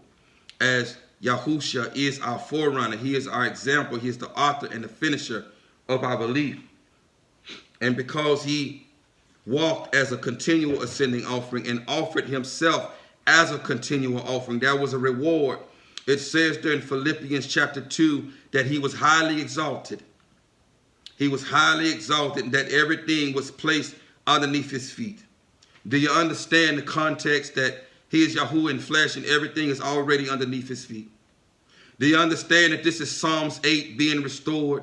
That what is man that you are mindful of him, and the Son of Man that you should visit him? You have made him a little Lord in Elohim and have placed all under his feet. Do you understand? And have crowned him with honor and esteem. Do you understand that he represented us, that he represented the firstborn, that he represented Adam? And as he was rewarded, this is an example, a shadow of our reward if we operate in a similar manner as an ascending offering unto the Master, pouring out all of our being unto the Father and unto one another. He will highly exalt us and restore us to Psalms chapter 8 and put everything under our feet. Revelation chapter 2 declares that he will give us the morning star. That he will give us the morning star. The morning star is Hasatan. If we follow in his footsteps and take on his life and be impelled with him, having all this flesh consumed as a consuming offering, as an ascending offering. Come on, read. And to the messenger of the assembly in Philadelphia write, he who is Kadosh, he who is true, he who has the key of Dawood, he who opens and no one shuts, and shuts and no one opens, says this, I know your works. See, I have set before you an open door. I know your abide. I know your service. I know your works. I know your obedience to Torah. Belief without works is dead. This is the same Greek word. Belief without works is dead. You show me your belief, and I'll show you. I'll show you my belief by my works. By my works, by my obedience to the Torah, by becoming an ascending offering, a whole burnt offering, wholly pouring out all of my being in accordance with the Torah as an ascending offering unto the Father and unto my neighbor. Come on, read. And no one is able to shut. That you have little power. That you have little power. Yet you have guarded my word and have not denied my name. Yet you have guarded my word and have not denied my name. This is the result of being an ascending offering. You're going to have very little power left, Yahuwah. 144,000. You're going to have very little power left when the Master comes to gather us unto Mount Zion. Come on, read. See, I am giving up those of the congregation of Hashatan who say they are Yahudim. Who say that they are Yahudim but are not. But lie. But lie. See, I am making them come and worship before your feet. I am causing them to come and worship before your feet to see with their eyes what a true Yahudi looks like. Read. And to know that I have loved you. And to know that I has loved you. Because you have guarded my word of endurance. Because you have guarded my word of endurance, you have poured out all of your being unto me as an ascending offering and unto your neighbor. And you've guarded my word of endurance. You've guarded my word of patience. You've guarded my word of belief. Because if you believe, you will obey the Torah of the ascending offering. Because you've guarded my word of endurance, read. I also shall guard you from the hour of trial. I also shall guard you from the hour of trial. Which shall come upon all the world. Which shall come upon all the world. To try those who dwell on the earth. To try those who dwell upon the earth. Soon. Real soon. Very soon. I talked to someone the other day, and the master through me, trying to give them a sense of urgency that this is it. This is it. If you think that you're going to see grandchildren, if you think that you're going to see children grow up, you were born in the wrong generation. This is the wrong time. Hear him. This is the wrong time. This is the consummation of the times, and you must get this now. You must get this Torah of the ascending offering now, and be that ascending offering if you desire to escape the hour of trial that is knocking at the door. Read, little one. See, I am coming speedily. Hold what you have, that no one take your crown. To those of you who have received this consuming fire, he is coming speedily. He has spoken these words, these exact words to Maisha and I, that he's coming quickly. He's coming soon, rather, to gather his people. Hold what you have. Hold what you have. True Yahudim. Those who are true Yahudim, who have become an ascending offering in accordance with the Torah, you are his covenant people, who have received the consuming fire to consume all sin in your mortal flesh. Hold on. Hold on and be encouraged. He says he's coming soon to gather his children. Come on, read. He who overcomes, I shall make him a supporting post in the dwelling place of my Elohim, and he shall by no means go out. And I shall write on him the name of my Elohim. He shall be my dwelling place. This is what happens when he comes to enter you. You are his dwelling place. When he writes his name upon you. As we read in Revelation chapter 7, those who are sealed, having the name of the living Elohim, the seal of the living Elohim written upon their forehead. Revelation chapter 7 and 14. Read. And the name of the city of my Elohim, the renewed Jerusalem, which comes down out of the heaven from my Elohim, and my renewed name. Thank you, Master. Thank you, Master. This is the result of the ascending offering. This is the result of the ascending offering. Do you understand that Mount Zion is not of this earth? It is not of this earth. And to get to Mount Zion, you must ascend. You must ascend. Do you understand? To get to a mountain, to go to the top of any mountain, you must ascend it. Do you understand? You must ascend it. To get to Mount Zion, which is not of this world, we must ascend.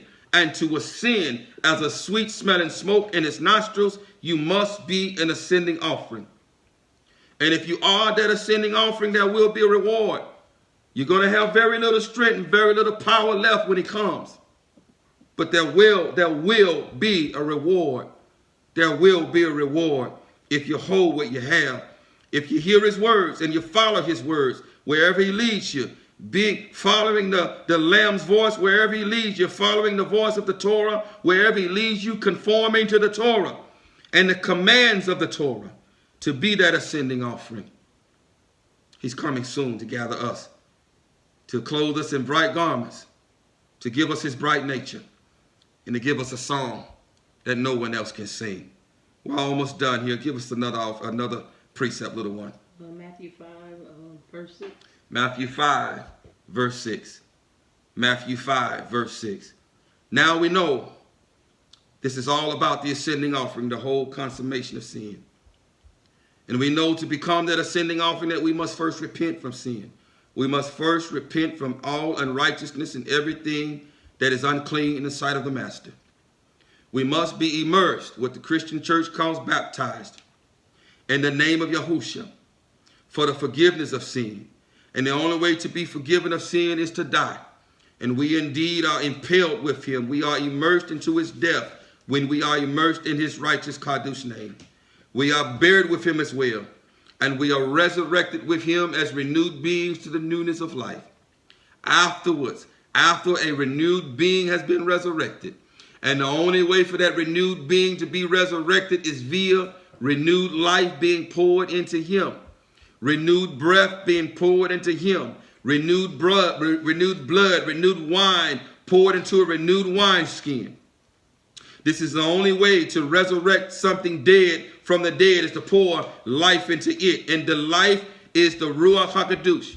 It is the consuming fire of Yahuwah Al Shaddai. It is the consuming fire of Yahusha, who will thoroughly cleanse the threshing floor, who will thoroughly cleanse the threshing floor and gather the wheat into the barn and scatter the chaff to be burned.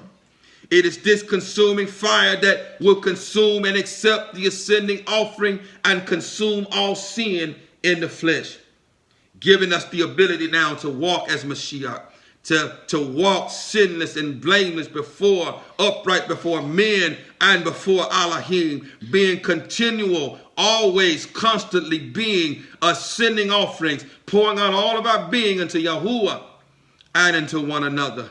And if we do this, we're going to be tired, we're going to be weak, we're going to be weary when he comes. But there's a great reward for those who are the ascending offerings that the Torah claims. Now the question is this. Do you have his consuming fire? Have you been redeemed? Because unless you have his consuming fire, you have not been redeemed. Unless you have his breath, unless you have his life, unless you have his Ruach, the covenant, the everlasting covenant has not been renewed in you because you have not partaken of the blood of the renewed covenant, which is Ruach. 144,000, hear him. 144,000. This is not a Christian doctrine. His Ruach has not been poured out upon our flesh. If his Ruach had been poured out upon our flesh, there would be no sin in the earth. There would be no torahlessness in the earth. There would be no war. There would be no famine. There would be no disease in the earth. That if his Ruach were poured upon our flesh, none of this would be in existence. No lewdness, no perverseness would be in the earth if his Ruach had already been poured out upon our flesh. This has not happened. If you read Joel 2, he says he's going to pour out his Ruach upon our flesh when he comes back and sits in the midst of his people. There's always been a remnant to receive his Ruach. Always been a remnant that throughout throughout from the beginning, there's always only been a remnant to receive his Ruach. During the time of Noah, there were 8 righteous beings who had his Ruach versus 700 plus thousand people who did not and who died, who became ascending offerings. For the life without body, without breath is dead. There were only 8 righteous beings then. During the time of Elijah, he only reserved 7,000 unto himself who had not bowed down to the feet of Baal. This season is no different. There's only a remnant who will receive his Ruach. So you're saying, well, what about all these people who saying that they have his Ruach? The proof is in the pudding. Are they ascending offerings? Are they truly ascending offerings? Are they lifting up him? Or are they lifting up themselves? Only a remnant will receive his Ruach when he comes back. When the Mashiach comes back and the first resurrection occurs, and he sprinkles clean water on Ephraim, and he removes the heart of flesh and replaces it with when he removes the heart of stone and replaces it with a heart of flesh and puts his Ruach in Ephraim and causes you to obey his Torah, then and only then will he pour out his spirit upon all flesh. Oh, the command will be fulfilled, but only then will he pour out his spirit, his Ruach, upon all flesh. Sure, it has begun. It has begun. The beginnings of the outpouring of his Ruach has begun. But the outpouring upon all flesh has not occurred. That will not occur until the millennial reign, when all crime is wiped from the earth. When every perverse thing and everything that causes stumbling will be wiped from the earth. When Hasatan, the man of sin, will be bound and placed in a pit for 1,000 years, and the beast and the false prophet will be bound and thrown in the eternal lake of fire. And all those who came out to fight the Mashiach with the beast and the false prophet will be destroyed with the consuming fire of the breath of Yahushua HaMashiach and cast into the eternal lake of fire. And there will be 1,000 years without sin. And for his people, for his covenant people, 1,000 years without death, where every man will rest on his own vine and under his own fig tree, with none to make him afraid. Then will his Ruach be poured out upon our flesh, but not yet. 144,000 worldwide, 1 in 325,000 person that you meet will understand this Torah of the ascending offering and will receive the consuming fire of Yahuwah Al-Yun and have his name written upon their forehead. And that's the question, isn't it? Have you truly been born of him? Have you truly received the consuming fire? Have you truly repented? Have you been immersed into his name? Because if you have truly repented, he says you shall receive. You shall receive. You shall receive if you have truly repented. And so if you have not received, then you have not truly repented. If you've been immersed in the correct Hebrew Ivrit way. But the question remains, why haven't you received them? Why haven't you received them? Let's look at this. Why haven't you received them? Your time is running out. 144,000. He's only going to give his Ruach to a remnant. To a remnant. That should cause you to ponder. Most people who tell you that they have his Ruach, they do not. They do not. He has not poured out his Ruach upon all flesh. This is not a Christian doctrine. There's always been a remnant, and this season is no different. Why have they not received them? Many are still walking in uncleanness and the folly of their flesh. Indeed, they have not repented. And they have not been immersed in the correct way in the name of Yahushua HaMashiach. But what else? What else? Turn to Matthew chapter 5. Let's look at verse 6. Matthew chapter 5. Let's look at verse 6. Matat Yahu chapter 5, verse 6. Matat Yahu, Matthew chapter 5, verse 6. It's time for introspection. The Master has spoken that this is a season of separation, of preparation, of correction, and of threshing floor anointing. This is a season of introspection. This is a season of introspection, of examining yourselves, of examining ourselves. This is a season of separation, of preparation, and of correction, and of threshing floor anointing. Let's look at his word. Matthew chapter 5, verse 6. Read, little one. Blessed are those who hunger and thirst for righteousness, because they shall be filled. They might be filled. Shall. They could be filled. Shall. There's a chance they will be filled. Shall. They shall be filled. They shall be filled. This is a promise. They shall be filled. Blessed are those who hunger and thirst for righteousness. Yahuwah is righteousness. He is Yahuwah Zarakanu. He is the Ruach HaKadosh. He is the consuming fire. Blessed are those who hunger and thirst for him, who hunger and thirst for righteousness, for they shall be filled. If you hunger and thirst, you will repent. If you believe, truly believe, you will hunger and thirst for righteousness. You will repent. You will be immersed in the name of Yahushua HaMashiach, and you will be filled. The question is, for those who have not received them, have you hungered? Have you truly hungered? I'm going to be honest with you. I haven't seen that true hunger. I have not seen it. I seen it recently. I did, and I was encouraged. I seen it recently. But I have not seen this hunger in a minute.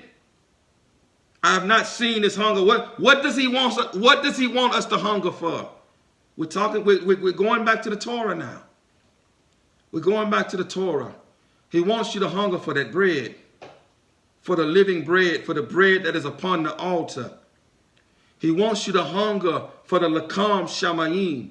He wants you to hunger for it. And here's how he wants you to hunger. Imagine yourself that you have not eaten now in 4 weeks. You have not eaten in 4 whole weeks. You're hungry. You are hungry. Akin to the Mashiach who had not had bread in 40 days and 40 nights. And when he was hungry, truly hungry, the tempter came to test him.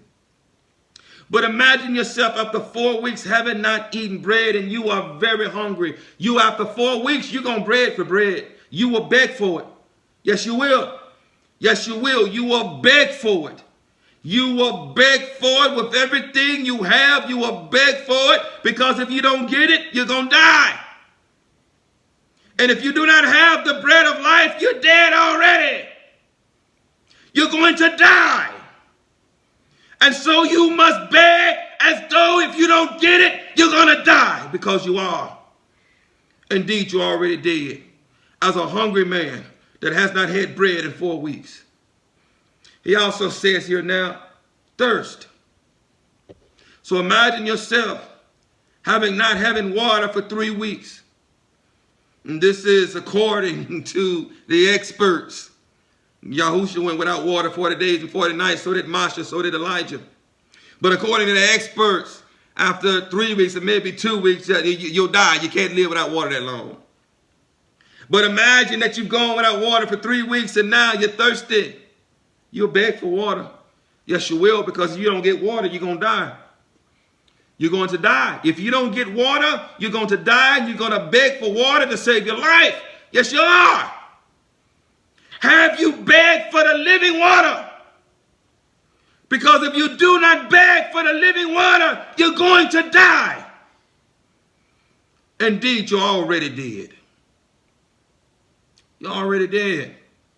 Blessed are those who hunger and thirst for righteousness, for they shall be filled.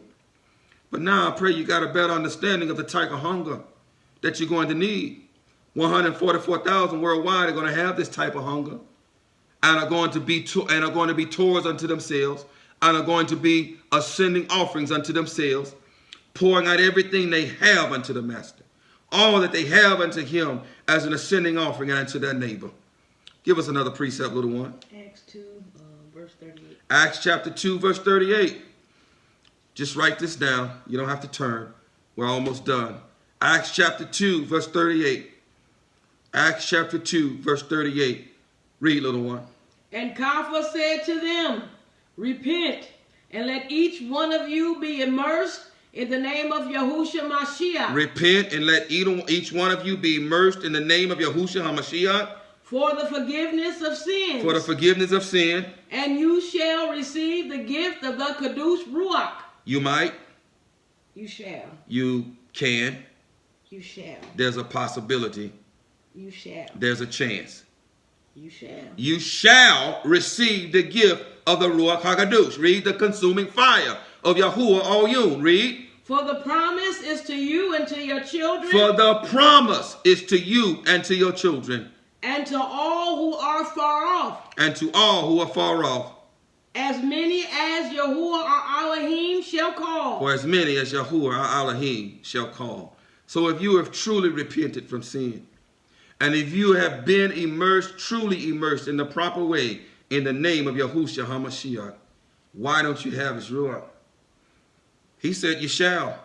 You shall receive him. You shall receive him. You shall receive him, because it's a promise. Then why don't you have him?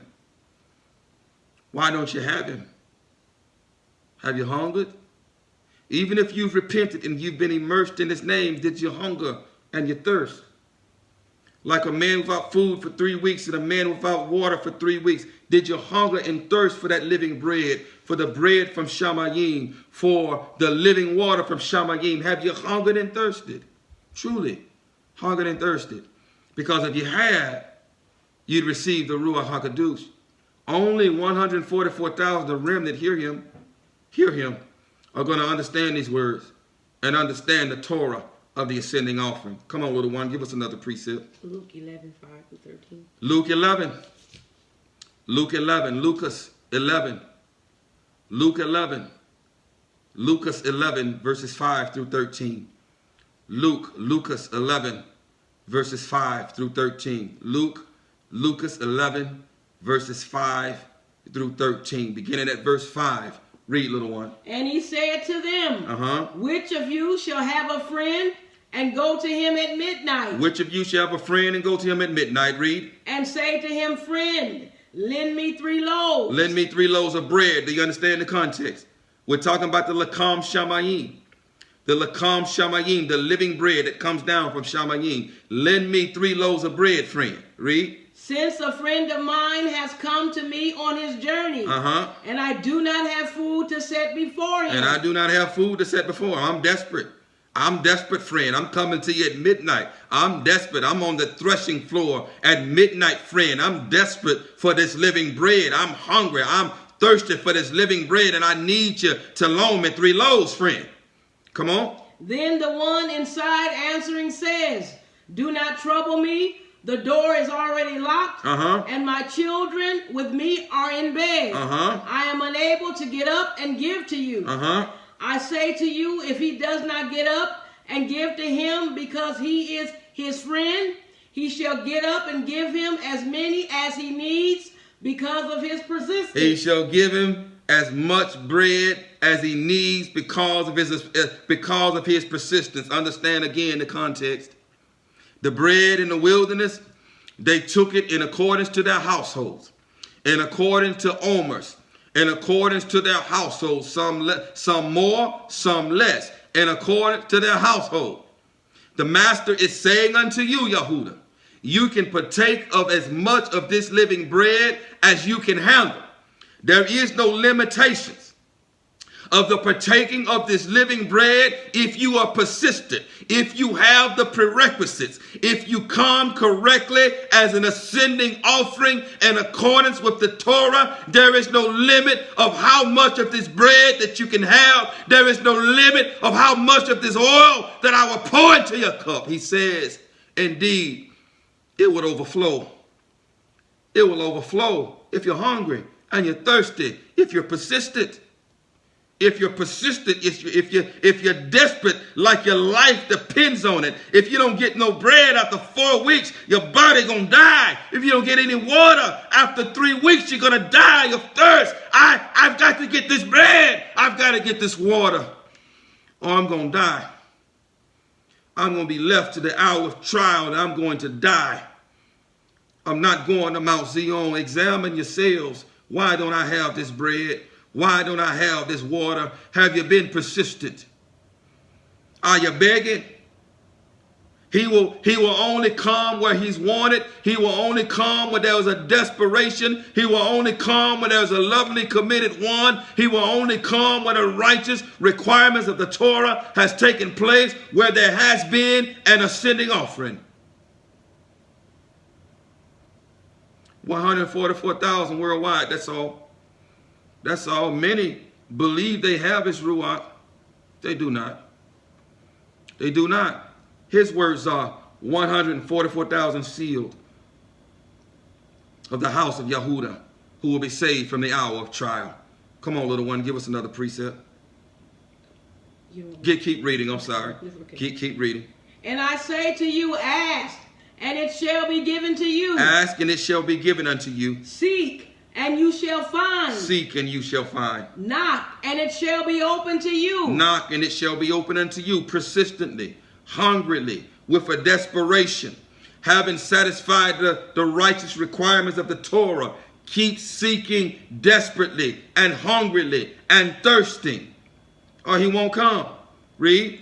For everyone asking receives. For everyone asking receive, because it is a promise to you and to your seed and to those who are far off, for as many as Yahuwah shall call. Read. And he who is seeking finds. And he who is seeking finds. And to him who is knocking it shall be opened. And to him who is knocking it shall be opened. And what father among you whose son asks for bread? Here we go again. We're asking for bread. We're asking for that lakam shamayim. He is the bread from heaven. And unless you eat of his flesh and drink of his blood, you have no life in you. But you must hunger and thirst for him. You must be desperate for him, as if your life depends on it, because it does. You must be an ascending offering with him. Come on, read. Shall give him a stone, or if he asks for a fish, shall give him a snake instead of a fish. Or if he asks for an egg, shall give him a scorpion. If you then, being wicked, know how to give good gifts to your children, how much more shall your Father from heaven give the Kadosh Ruach to those asking him? Barak Yahuwah. Do you desire to live? Do you want to live? This is a season of the greater separation has begun. It is the separated spirit, the Ruach HaKadosh, who separates us from life to death. You cannot receive him unless you believe, because belief establishes or confirms the Torah. If you do not believe, you cannot receive salvation, because through belief you will turn from your wicked ways, from your uncleanness, and turn back to righteousness. Thus belief separates the righteous from the unrighteous, and true belief will save your life. Only until life has entered you, his life for your life, the ascending offering, you being impaled with him, and whereby dying with him as an ascending offering to sin, and having that ascending offering received by the consuming fire of the Ruach HaKadosh. The Ruach is life. He is life. As the body is dead without light, without breath, we are dead without Ruach. 144,000 with his Ruach, with his name written upon our foreheads. Do you desire to live? Do you hunger? Do you thirst? Do you understand the Torah of the ascending offering? Are you giving up all? Are you outpouring all? Have you repented? Have you repented? Have you truly repented from all unrighteousness? Are you hiding anything? Have you been immersed the correct way in the name of Yahushua HaMashiach and been impaled with him, being immersed into his death for the forgiveness of sins? And most importantly, are you persistent? Are you persistent in these things? Are you persistently at his feet? Are you persistently crying out for him? Are you persistently hungering and thirsting for him? Are you persistent? Are you desperate? Because your life depends on it. Your life depends on it. Have you become an ascending offering with him? Give us the last precept, little one. Matthew 13, 45 and 46.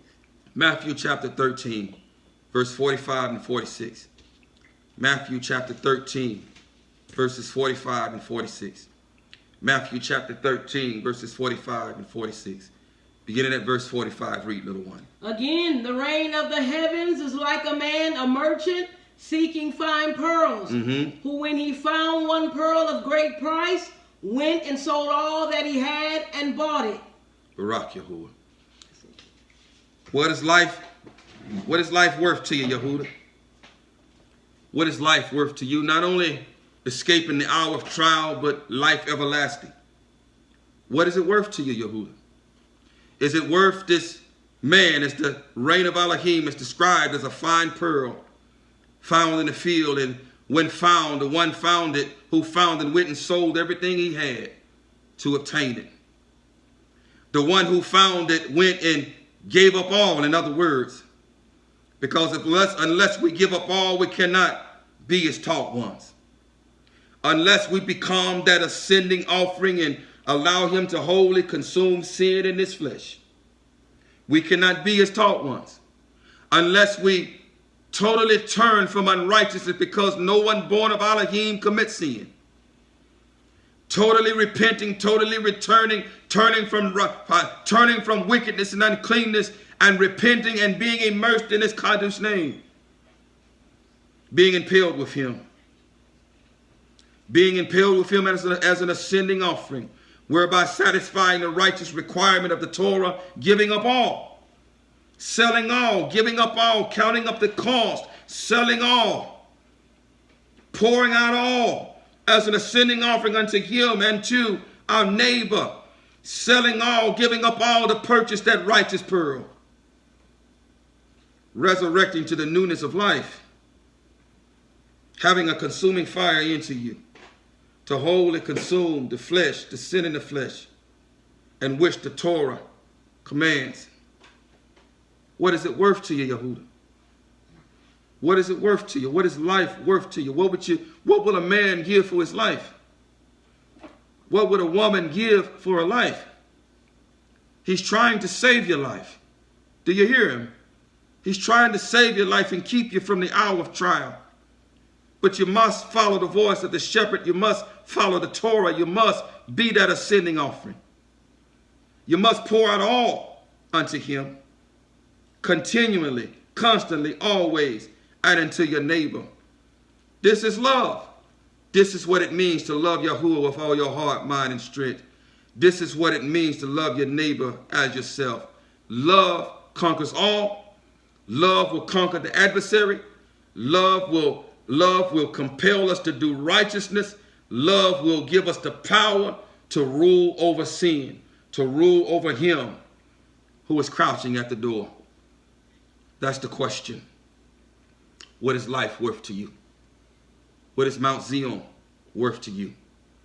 If you've heard his words, harden not your heart this day. Harden not your heart. I don't know if the master will speak another message through me about the ascending offering. I don't know if he will. I don't know. He hasn't given me anything else. He hasn't given me anything else. If you hear his words today, harden not his heart. Harden not your heart. Your salvation is at stake. Your life is at stake. Be the ascending offering that the Torah commands.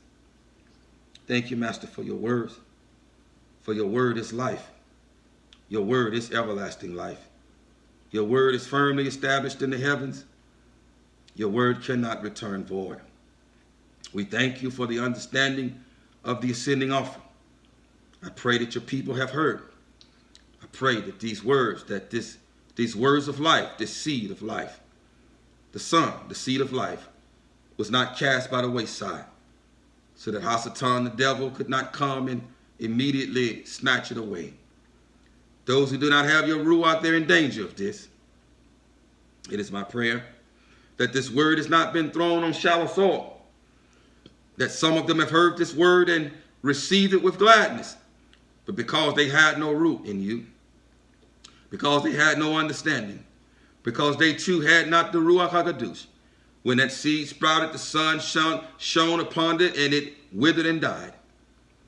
It is my prayer that this word has not been thrown amongst thorns, where the cares and the deceitfulness of riches and the deceitfulness of this world, the lust of the flesh, the pleasures of the flesh, the lust of the eyes, and whatever this world offers, chokes out the word, the seed that was scattered today. But it is my prayer, Master, that hearts were prepared this day, that as your word went forth as a hammer that shatters, shattering both chain and shackle, going forth as the anointing destroys the yoke, going forth as a mighty hammer, the breaking up hardened ground, making it conducive to the planting of seed, making the soil of the heart conducive to the planting of this seed, so that the seed is planted in them, so that they too will not sin, so that the living water of the Ruach HaKodesh will come and water that seed, causing the seed to conceive life, to grow, and to become a mighty fruit-bearing tree, the tree bearing the fruit that leads to everlasting life. Cover your children this day, Master. Let those who have a hunger and thirst, let their sins be covered. Remove the shame of Egypt from them this day. Cover them and clothe them and bring them into the bond of covenant. Let a consuming fire this day go across your threshing floor and separate the wheat from the chaff, bringing the wheat, your sheep, into your barn, separating the chaff to be burned. In the name of Yahushua HaMashiach, my Master, so be it, so be it, so be it. For those of you who are on YouTube, once again, we're grateful that the Master has brought you by to hear what thus says Yahuwah. We pray that you've been stirred and convicted and challenged. We pray that the prayer that was just prayed was for many of you. We pray that this day is your Gilgal, that this day that he would remove the shame and the degradation and the bondage, the shame of Egypt from you, that he would bring you into the bond of covenant, that he would clothe you as his wife, as a husband is required to provide food, clothing, and marital rights to his wife, that he would bring even you into the bond of covenant with him this day. For those of you who are on YouTube, if once again you have a desire to join us live, either on our 4th day gatherings or on our Shabbat gatherings, once again, once this video has been uploaded onto YouTube, there in the description box of this video will be an email address that you can use to contact us if you have a desire to fellowship with us live. Until the next time that we meet, Yahuwah barak you and guide you. Yahuwah make his face shine upon you and show favor unto you. Yahuwah lift up his face upon you and give you shalom. Thus you shall put my name on the children of Yasharal, and I myself shall barak them. So be it, so be it, so be it. Shalom.